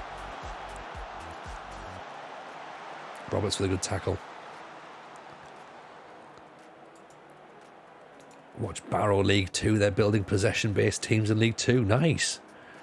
Breaks. I'm doing a Crew Alexandra save to start the new game. I'm loving it so far. I like that. I like that, Breaks. That's excellent. Big fan of a Crew save. I like it. Right, Corey Evans has got himself a yellow card, so let's put Matete on at this point. Pritchard can move up a smidge. We're going to go for a little bit more aggressive in the second half. So let's keep it balanced first of all. No, let's go for it. First 5 minutes, 10 minutes, we'll go for it. Obviously, we've got Stewart to bring on as well if we need to. Could go 4-4-2. We could push Diallo up top with Sims as well. So there is options. Connor Roberts with the throw. Teller back inside. Kirkin up over the top. No one's there. In fact, actually, you know what? Ellis Sims has got it. Drills it straight at the defender. Does need a bit of support, doesn't he? Nice tackle. I was worried there that was going to be a penalty. Right. Okay, let's have a look now. So, Diallo can move in there. Let's keep that where it is. So, Diallo can go as the advanced forward. Pritchard can be the playmaker. Try and sit in the 4-2-2-2. A little bit higher up at this point. Brownhill. Oof.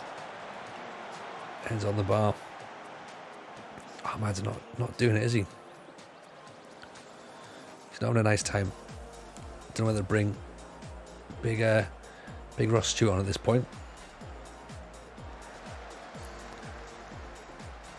Give us another target to aim for.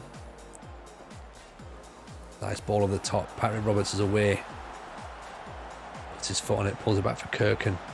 Matete deflected up over the top. As an American, I found out about how they live youth and how they love youth and loved using them when they had Pickering, Lowry, Kirk, Dale. Wanted to bring them back up after being absolutely raided by the AFL. Yeah, 100%. Crew Alexandra, as a production line, Crew Alexandra have definitely produced a lot of really, really good players in real life, and yeah, they're definitely like sort of a great side for football historians as well. They've definitely given us a lot of stuff to look forward to. So yeah, if you can get them playing, then you're into a great one there. I'm aware I stumbled through most of that there, but I'm sure you got the rough idea of what I was trying to say. Let's see what Patrick Roberts is doing brilliantly, but let's bring Embleton on, because maybe change to a DLP actually today. So we're going to have a DLP and an AP. Actually, maybe a double attacking midfielder. See if that works. Mishu's coming on. See if we can get something out of this. We're still 0-0, mind, so quite a few players have outperformed their star rating every time in the match engine. Wonder if your centre back is the same. Quite possible. I mean, the star ratings, you kind of like take them with a pinch of salt, because A, it's in relation to the rest of the players in your squad, and B, it's sort of judged by your staff. So if your staff aren't great and their judging is wrong, then those stars are going to be wrong. And as I say, if it's in relation to the players that you've got there as well. So if you've got like a load of really, really great players in one position, and you've got someone who looks like a 2.5 star player, it's 2.5 star players because everyone else is a 4 star. And again, it's a 4 star player based on everything else around you. So the league you're in, the players, the type of players you've got. What on earth is that goalkeeper doing there?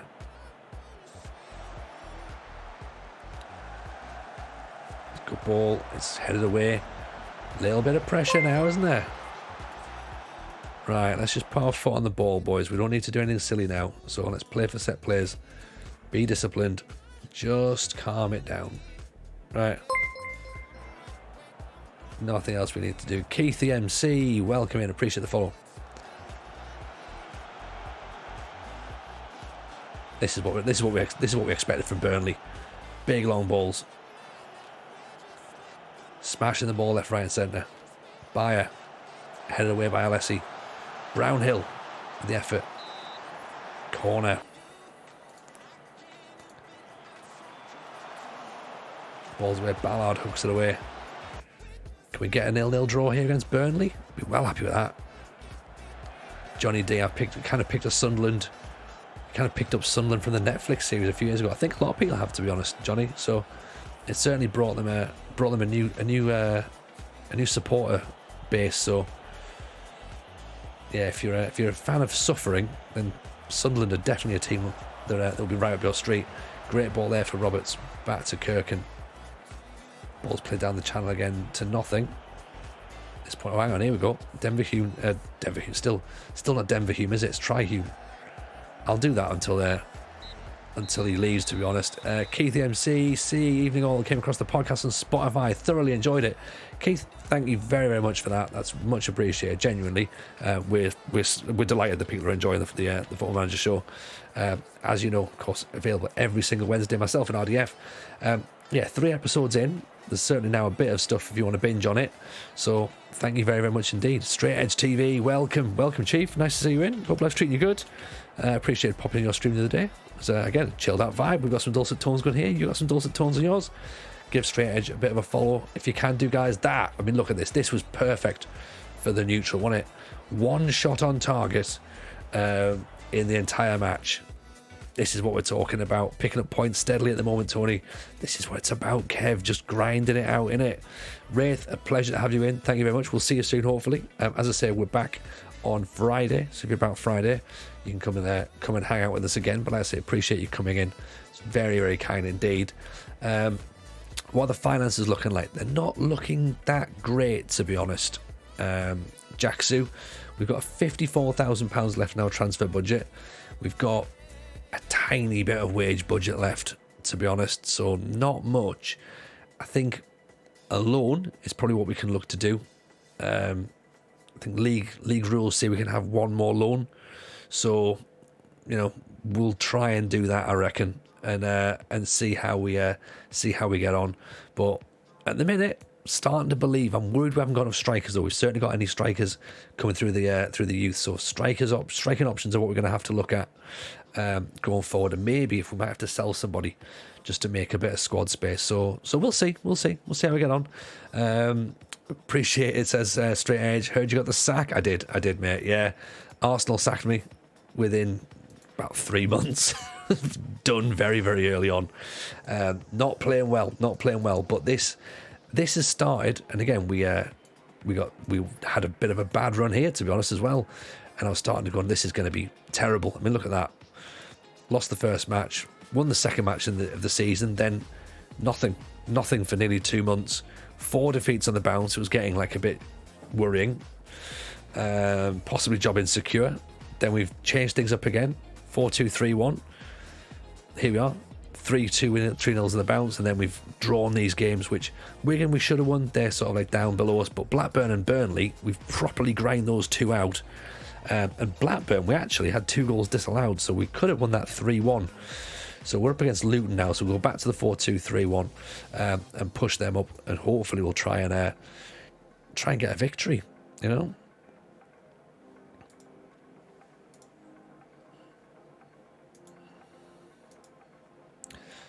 Actually, that was the thing. So he goes as the DM, doesn't he? And he goes as the DLP. That's the one. Red and amber is the new green. Yes, completely agree. Danny Rose Salmon just came from RDF stream. He's fuming. The low block isn't working against top teams. Not that I'm suggesting you play him up about it at all.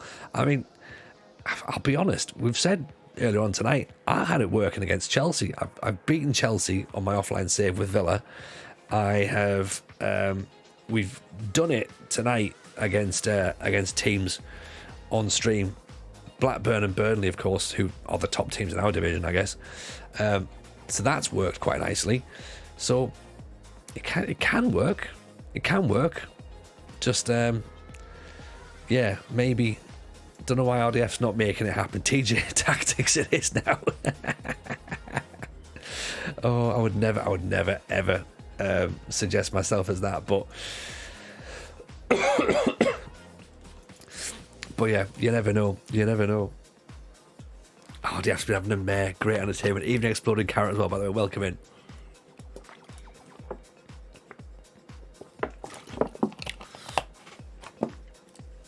Low block against key teams. Top 6 just can't get a result against Forest, Brentford, Brighton or Fulham. Yeah, like, I guess that's the thing, innit? It's sort of what we were saying earlier, Strange. Like, it's all about, and I was watching Daljit talk about this the other day, Bust the Net. If you think about your mentality as risk rather than as anything else. So, positive is obviously you're going to be pushing a lot, being really aggressive, forcing the play a lot. Defensive tactics do work. They do work in this match engine. Double DMs are strong. Like, if you want to put a double DM in there, that's really, really helpful, especially when everyone's playing like sort of there's some what I class as 5 at the back, like 3 centre backs, 2 wing backs, and then the 2 DMs just sat in front. They're really, really strong. Pivots are strong in this match engine. So that's what you want to be looking at. And then in terms of creating goals and scoring, that's the issue. That's the issue. You can still be super gung-ho and super aggressive and create lots and score lots of goals. But sometimes it's just about like tweaking it and getting it in the right setup, because it's certainly not as sort of simplistic as it was last year. I don't think. It's taken me a long time from day one, essentially. I'm sitting going, and I still don't think I've got it, but I feel a lot more comfortable now. I mean, look at this. It's very rare you would even see anybody play park the bus, like, especially at home as well. So what would we do in that sense? We normally play not necessarily counter-attack football, but we play a sort of low to mid block. So we probably will push up a little bit against them and be a bit more aggressive. But that's kind of what they want. You know, they want us to come at them. So we could sit. We could maybe start the game balanced and then look to push in and push on. So that might be what we do. Maybe do that. Be a tiny bit higher up and then sort of go from there. So speed up top is crucial with the defensive system. It is. And the thing as well is that also and we cover this in the podcast today because we speak to Nick Madden, who's the lead engineer, in fact, he's head of the engineers for the match engine team. And he was saying that basically just because you're on counter-attack doesn't mean the ball's going to go in the right position. Like, they will put balls up for strikers to run onto, but you've got to have that striker in the position to do it and to move, and they're not always going to be accurate passes. Sometimes it is just going to be literally a case of just like pinging it away and hoping, just clearing your lines and then like shout, charge, everyone out. Doing a bit of that could be a thing. Scott Sinclair, there's a possibility. Right. Murph, hello mate, welcome in. Murph, you're not going to believe this, mate. We've rechristened me. In fact, the United City's rechristened me as TJ Tactics. So we've gone from being Peppa Pig in the mud to standing next to the mud, going, oh look, mud. Yeah, we've still got a bit of mud on ourselves, but it's not as bad as it was. Things are starting to improve a little bit. But yeah, we've turned it round. I feel dirty for that already. You should, Kev. This was the bad bit, Murph. This was the bad bit. 9 games without a win, right? 9, including 4 back-to-back defeats. Twisted things up. 3 2-2s and then 3 draws now. So we're fine. It's getting better. It's getting much better. And now we've just had a look at Scott Sinclair. So life is good. Life is good. How's everything in Murph's land? Hope it's a good one. I say we're looking for free transfers, to be honest, because we don't have any money. Loans are a possibility. They're a possibility. I wouldn't necessarily say they're anything else. Aaron Rowe looks like he can play everywhere, but not very well by the looks of his abilities. So positions, yes, just down the wings, of course, but could be a superb sign for the future. Not convinced. See what I mean about like you're only as good as your staff here. So if your staff aren't clued up, then this guy's better. Harry Leonard, 18 years old, comes deep to get the ball, plays as forward, reasonable finishing, decent enough free kick taking for an 18-year-old. Determination only 8 though, so he's not going to really push on a great deal. Brodie Spencer, again, not gonna make it, I don't think. Scouting for the Premier League, Taylor Foran. Oh, how many saves have we had Taylor Foran in? Loads is the answer. Oliver Tipton, 6'3", but no strength. Jumping reach of 16, heading of 9. Brilliant. Remind people to assign their coaches too. Yes, that is something that we need to do, actually. We do need to assign coaches. We also have to go back in and just double check that we've got everything all set up still for the next round of training, to be honest. But Archie Collins doesn't look too bad.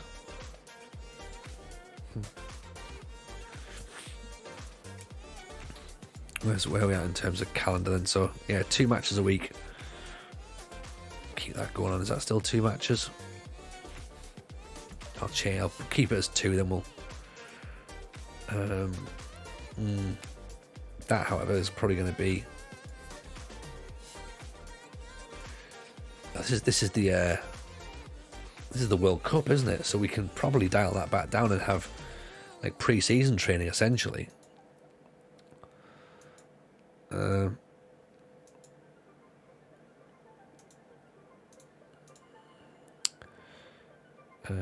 Actually, let's go for pre-season light. Actually, should we go for pre-season light?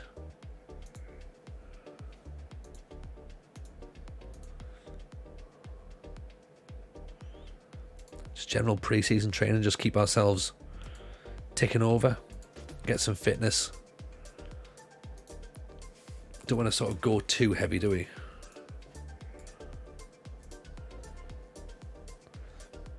And then start pulling ourselves back in. So then 2 weeks of intense training, familiarity, I think, maybe, and then back into 2 weeks setup. Because again, we'll be on. I know we've only got 1 match there, but we will be in 2 week setups pretty quickly, all through Christmas. There you go. Right, Scott Sinclair's coming on trial.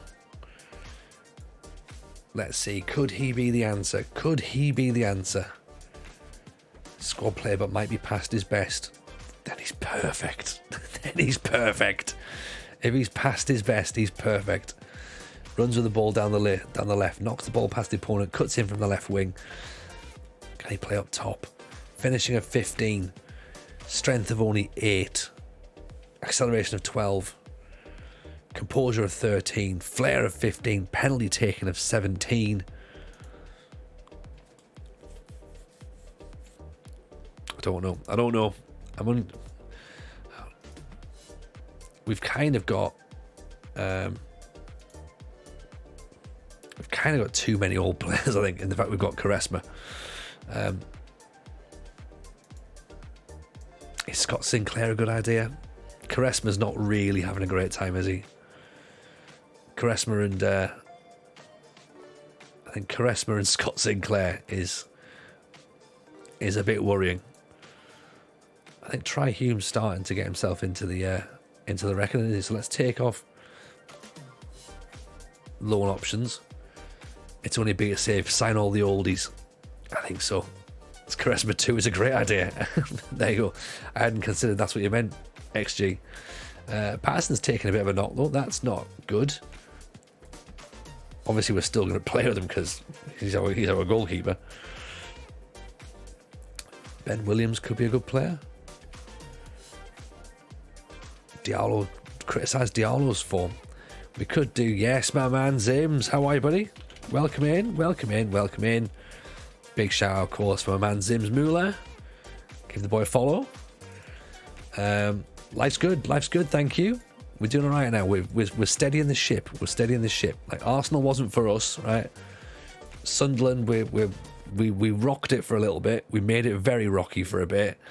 And then we're just about coming through choppy waters at this point. So, I mean, we'll see, right? But here we go. We need to keep it. Exciting. Second season United. My head is gone. Oh, really? Oh, what's the problem? I've not hit the second season yet. I'm on my second save, but I'm not hit second season. Lost 6-1 to Liverpool. Ooh, 6-0 to City. I've got a feeling that there's at least a keyboard's been chucked out the window tonight. That's brutal, man. That is brutal. Have the players just given up? Like, have they just down tools? Lewis Holtby, 32 years old. Now we're talking. Philippe Arunia. Okay, this guy they're saying gaming on trial, right? So look, I don't know if he's got a work permit or whatever, but how to turn off the headlights, Casemiro red card in 10 minutes. Oh dear. That doesn't sound good. That doesn't sound good, man. We've well, as I say, we're literally grinding our way out of stuff. We've played. So it sounds as obviously we're in a different world, right? A different universe, but we've drew 1-1 with Blackburn, right? They were currently fourth at the start of that match. We went 1-0 up. Again, we went 1-0 up, which we shouldn't have gone. We were properly like sitting low and like grinding it out. They then equalised, and we had 2 goals disallowed in the last 5 minutes. So we almost beat them. Then we've just drawn with Burnley in a proper championship match. Like, in the entire match, there was 1 shot on target. It was brilliant. Properly loved it. I've been sat trying to teach myself low block all day. And I think, I'm not going to say I'm getting it, but I understand how it works now. Like, so I've had it work slightly I'm using it on my Villa save. But then I've got like a sort of the little area that I've just loaded up a game just like to just try and work the tactic out so the results don't matter. And just be like, right, how does it work? What's wrong? What does it need? So I think I'm just about getting it. Whether it works or not tomorrow, who knows? But today we're doing all right with it, you know. But the championship's good, man. The championship's great. First season, he got 2 reds and 21 yellows for Casemiro. He just wakes up and chooses violence every morning, doesn't he?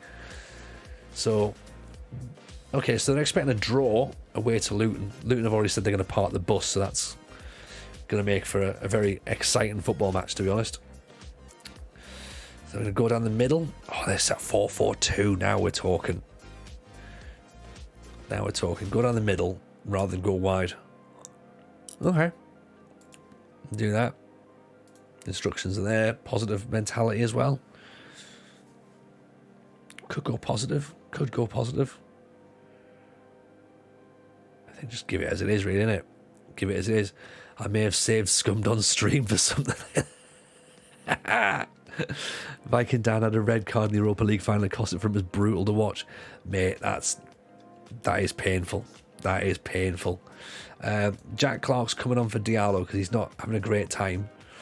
His form's a little bit out the window, to be honest, so we're going to take him off. I was going to say pull him off, but that's clearly not right. Is it Matthias B. Hansen? Appreciate the follow. Welcome in. It's nice to see you. Thank you for that. And I also think that Embleton is going to be moved and changed for Dan Neil. Corey Evans is 1 yellow card away from a suspension as well, so that's worth keeping our eyes on. Okay, so here we go then. Sunderland versus Luton.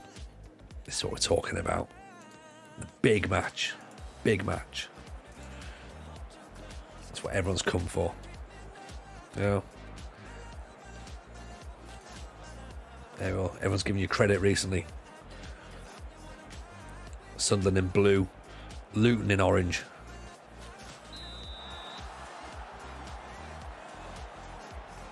And fingers crossed, this will be the start of something beautiful for us.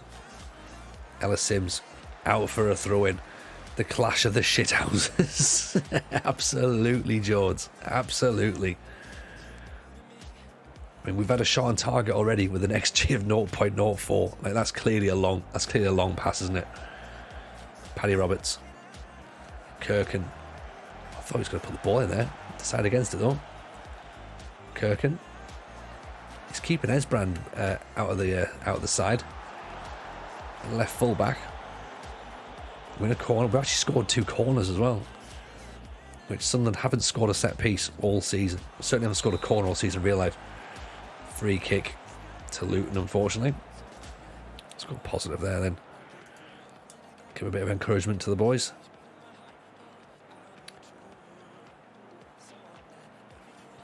I mean, to be fair, they're doing exactly what we're doing. Why do they have to be 2 cups in Wales? I know. It's going to be brutal, Cass. It's going to be brutal. We're going to love it. As a Sunderland season ticket holder, the idea of Scott Sinclair on trial hurts you. I'm sorry, D. Evans. Really sorry. I don't think we're going to sign him. If there's any consolation, I don't think we're going to sign him. Clark gets around. Nice turn. Get the ball in. Get a good ball in. Wasted it. Evans, Dan Neil, Pritchard, Clark. Evans again. Clark again. Turns back inside. Pings it over the top.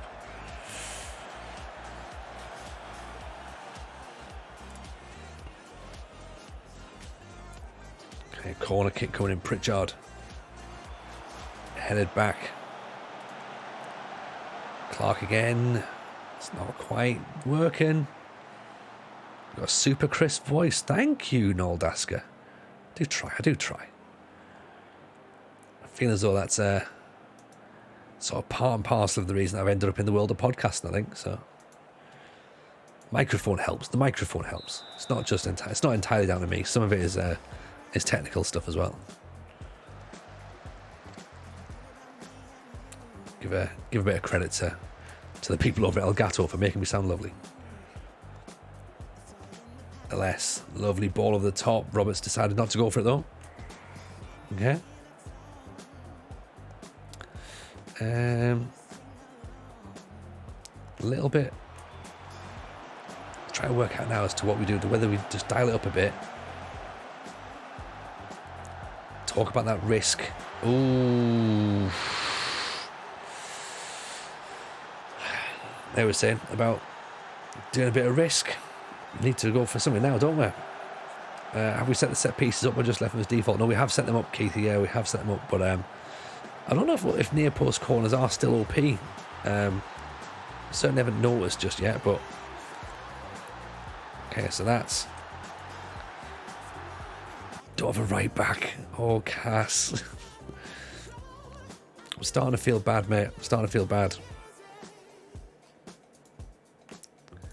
It crosses early. Let's go a bit. Freeman. Bradley pulls it down. Oof. Pro host, pro podcaster, pro streamer, pro comedian. There are no limits to Tony and how he can use his dulcet tones. United City, I love you. Genuinely. You're a wonderful, wonderful man. Your support means the world. I think we need to go with a second forward now. So Jack Clark's not really having a great game. Let's put big Ross on. Okay, so if they're going to do that, we'll do that. So Ross is going to be the target forward. Sims can be the advance forward. Pressing forward, in fact, to be honest. Make him run the channels. Attacking midfielder. Treflin Boys and Girls Club was a mistake for a start. Oh, really? As the club that you've chosen? Wow. Wow. Don't really know where to begin with that, to be honest, Cass. So is it going to be one of those ones where we're going to go through a number of teams to get any element of success? Is it going to be tricky?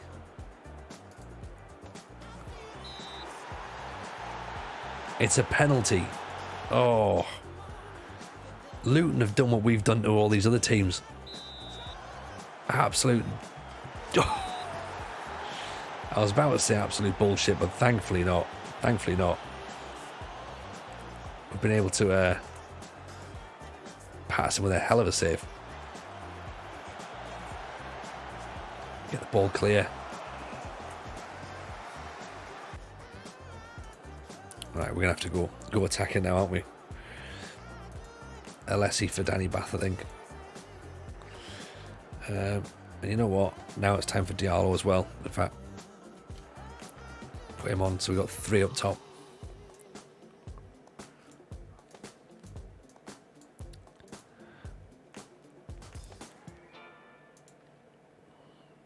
Advance forward. Get those balls moving forward if we can do, please. Clear the corner. Of course, the problem now, Keith, is we've changed the players that are in the set piece setup, so they're not going to be as effective. That's quite frustrating that you change the set pieces. It doesn't quite move the players as well. Freeman overhits it. Bradley. Good effort. Corner again. I think Luton are coming in. Well, Luton are dominating at this point, aren't they? We need to get the ball at the other end of the pitch. We're not actually making that happen. Right, come on, Patterson. Launch it. We've got 3 up top now. Aim it for Ross Stewart's head. Sims is there as well. He's a target forward. Got 2 target forwards. We've got an advance forward.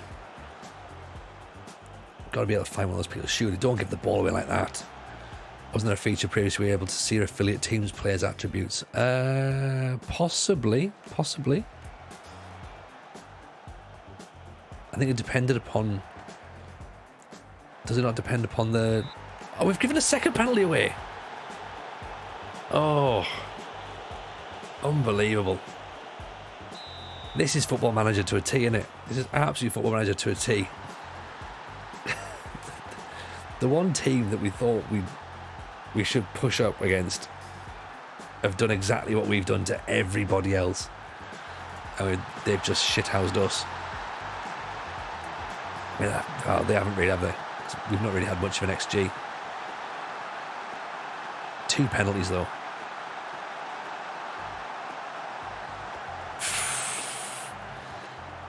Yeah, it's fine, though. It's fine. This is what it's all about, though. You know? We'll take this one. The fact that we've managed to actually pull ourselves into this position, you know what I mean? Like, that's fine.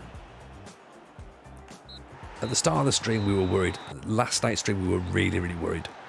So, you know what? It's one of those, let's criticise them, tell them they need to book their ideas up. But, I mean, look, we're still in 16th. It's much, much, much better than where we were. Got to play Huddersfield next, who are 22nd. So let's just say nothing went to plan. He was very good, actually. Big T going for the 2nd sack in a week. I mean, well, to be fair, not now. I'm hoping that we've managed to just turn it around. Did we actually have? Well, lost after 6 games now. We were doing well. We had 60% of the ball. We tend not to have the ball. That's the problem. Maybe that was the problem. We didn't know what to do with it. We were like, why have we got the ball? Like, there's no point giving it to us. We don't want it. You know, we just whack the football back somewhere else. It's none of our business having a football. So Huddersfield are currently 22nd. They're going to play Route 1. Nice. So again, we're probably looking for a fun battle. It's going to be one of those, isn't it, where the ball's just going to be like in the air for most of the match. I think we bring Corey Evans off for Matete. Actually, I think Embleton for Dan Neil again. Dan Neil can go back on the bench for Corey Evans. I think Esbrand maybe for Kirkin. Actually, it's 3 days actually. So he might be fine. He might be okay. He might rest up. Danny Bath can go in because Ballard needs a rest. Actually, not in this match. He can't. We need him out here. This is the thing as well. I'm conscious of the fact that we've got players that need a rest, but at the same time, I'm like, we just need to win, actually. So, not 100% sure about that just yet. Discuss a new contract with Corey Evans. Yeah, it's not a bad shout. Ballard's getting better unless he's dipping a little bit. That's his form. And his progress has dipped a bit. Matete is becoming an influential player. Okay, that's interesting. Something needs to be done about Alessi's bad form. I feel bad telling them off, though. Do you know what I mean? I feel bad being like, right, you know, book your ideas up, pal, because he's been out. Look, he's been out injured for ages, and now he's come back. So, recruitment focus update. Is there anything that's there that we desperately need? Ibrahim and Nian. I mean, maybe he's a decent striker. Shoots with power. Likes to beat the offside trap. Tries first time shots. Hello. This is the sort of thing that we want, isn't it? Yeah, maybe you'd be interested in a loan at some point to Sunderland. That sounds like a good idea, doesn't it? Michael Morrison's 34, so he's probably, unfortunately, slightly on the older side of things. Billy Sharp. I mean, 36. 36 years young. Well, Billy Sharp there. Right, come on then. Let's get this Huddersfield game done. I'm hiring Jed Roddy, as my head of youth development. I want to see a massive improvement in my next youth take. I only had one good talent coming through. Well, this is the thing, isn't it? Like, I mean, even if the talent comes through, then on the beta, they've had to tweak that the development system because it doesn't quite work.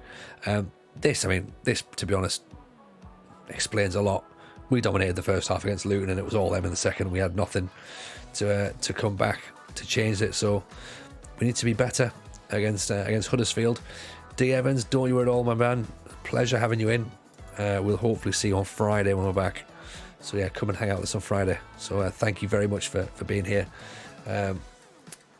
So up the Sunderland as we head into this match against Huddersfield. Moving our job security up to a B, everybody. We're up to a B. Oh. Even the supporters are liking us now. This is brilliant. Loving this. Oh, almost got a tear in my eye.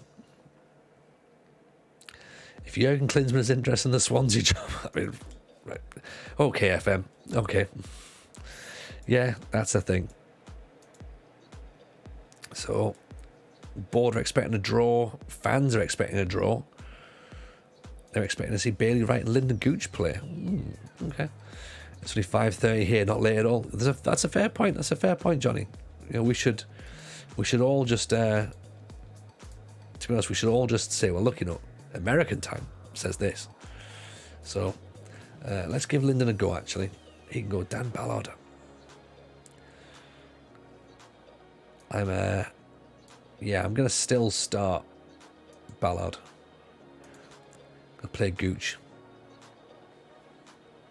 See, I love when the Borden fans are expecting a loss.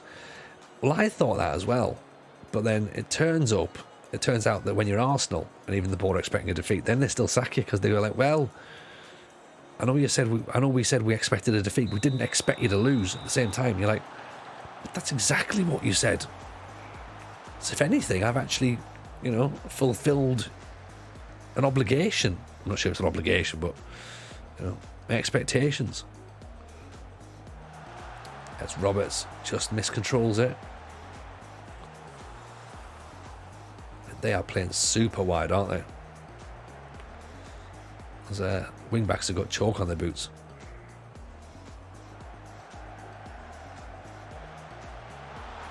One 0. Okay.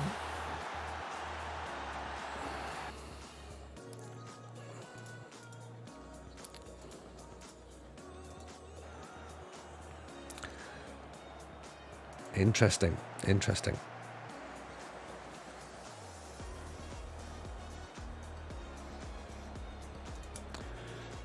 We're not going to go narrow. We're going to try and go wide as well, I think, actually.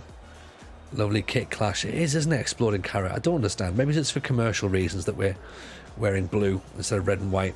Because I don't understand it personally. Lyndon Gooch pulls it back. There's Embleton. Hits it over the bar. It's a terrible shot.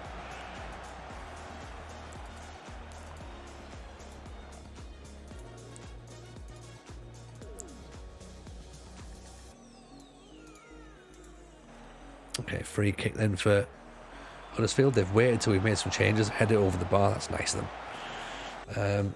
Ballard's struggling a bit, so maybe we have to bring him off. Pritchard floats it in. No one's got the end of it. Pritchard with the second attempt. Still no one gets the second ball. Good tackle. Can Tete get back to it? Some last-ditch tackles flying in there, isn't it? In fact, you know what? Ballard's struggling, so let's bring him up for Danny Bath. Really struggling. Offside? No, apparently not. Okay, we're back struggling again, everyone.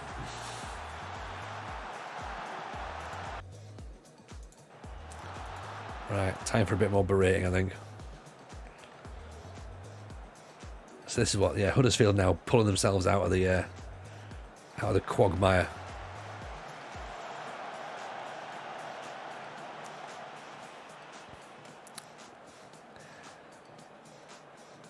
I'm surprised. I'm surprised that we've switched off so quickly. In fact, there you go, they've got the ball back now. Matete, ooh. Tell you what, if we make him an attacking midfielder rather than a playmaker, have we got any way back into this match?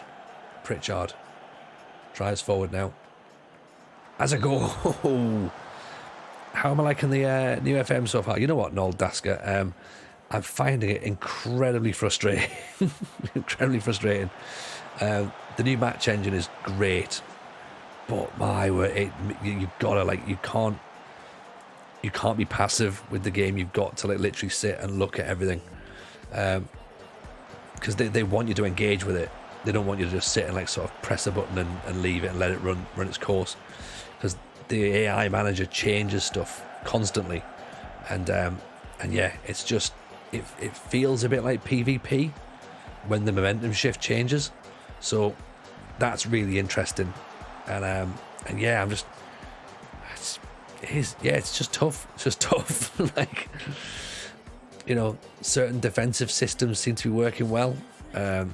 We've just about had one working at the start of the save. We're like, oh, this is pretty good, and then fast forward 2 more games in, and you're like, nope, it's not working at all. It's broken. No, we're broken again.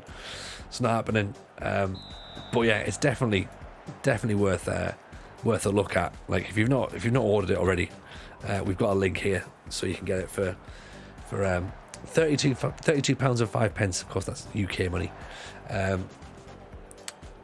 But yeah, it's definitely worth a look at, I think.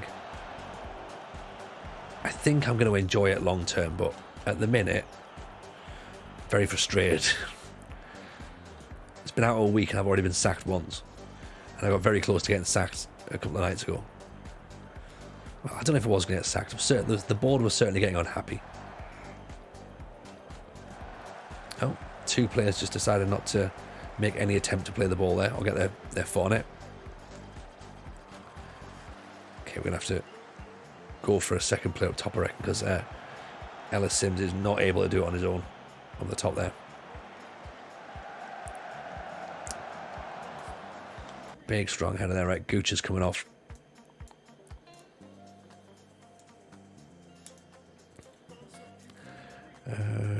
Ross Stewart can come on there. Target forward again. Sims can go advanced. Diallo can come on for Matete. Roberts can go. No, not Roberts. Pritchard can go back there. Pritchard can play as a DLP.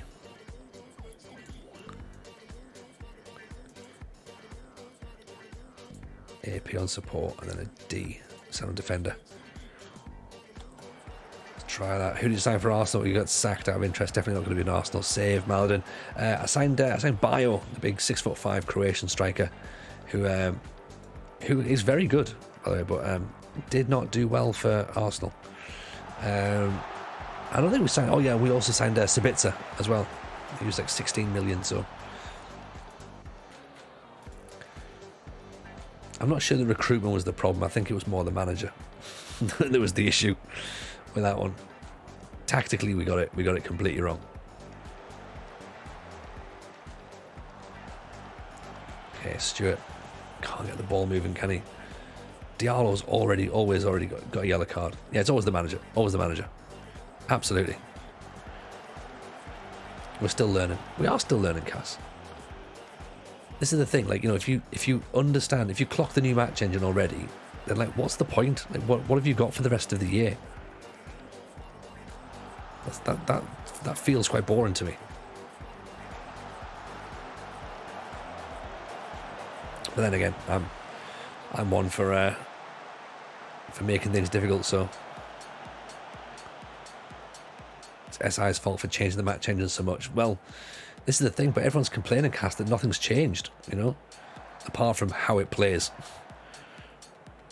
It does play very, very differently. Hang on, let me just get that head out. What's up, television? Got to test some stuff out and so on. Oh, 100%. 100% you got to test things. Like, it's just, yeah, it just doesn't, like, some of the stuff that you worked from last year will still work. And it will still work well, but there's some stuff that you need to really work on. Really work on. It seems the box-to-box midfielder isn't as effective. It is if you've got somebody else behind you. So your link-ups are definitely important. I can't really explain it because obviously, you know, you guys are watching me and you can see that there's... you know, we're not making it work at the minute, so I don't really know what the answer is right now. So I would say that at this moment in time, try as much as you can. Try as much as you can. Double pivots are definitely in. Double pivots are definitely in. Get in. Oh, come off it.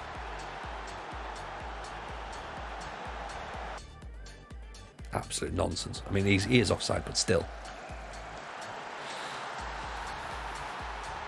If we're all sticking to the laws of the game, then fine, he's offside. But other than that, right, doesn't seem fair.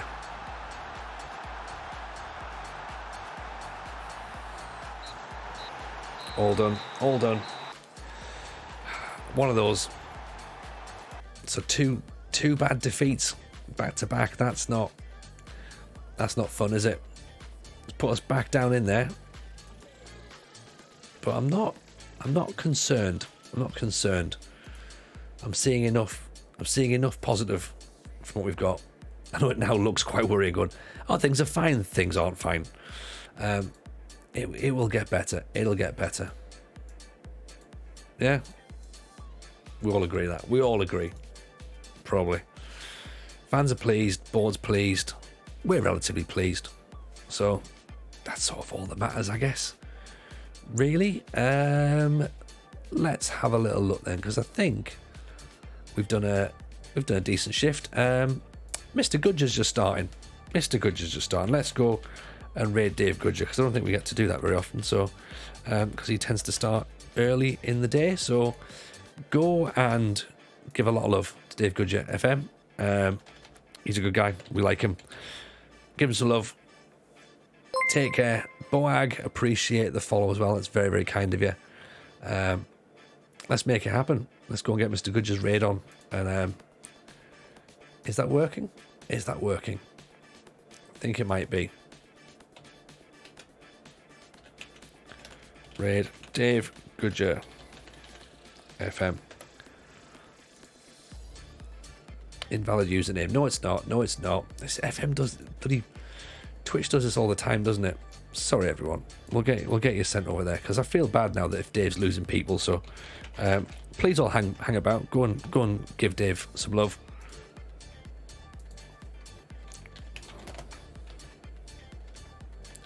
It's bloody Twitch being Twitch in it. There we go. Now the raid's working. Right, okay. As I say, there's plenty of us in here. Go across, show Dave some love, and we'll see you all on Friday. Of course, do you remember Football Manager Therapy Podcast, Football Manager Show Podcast, everything's on YouTube. Take it easy. See you in a bit. Bye now.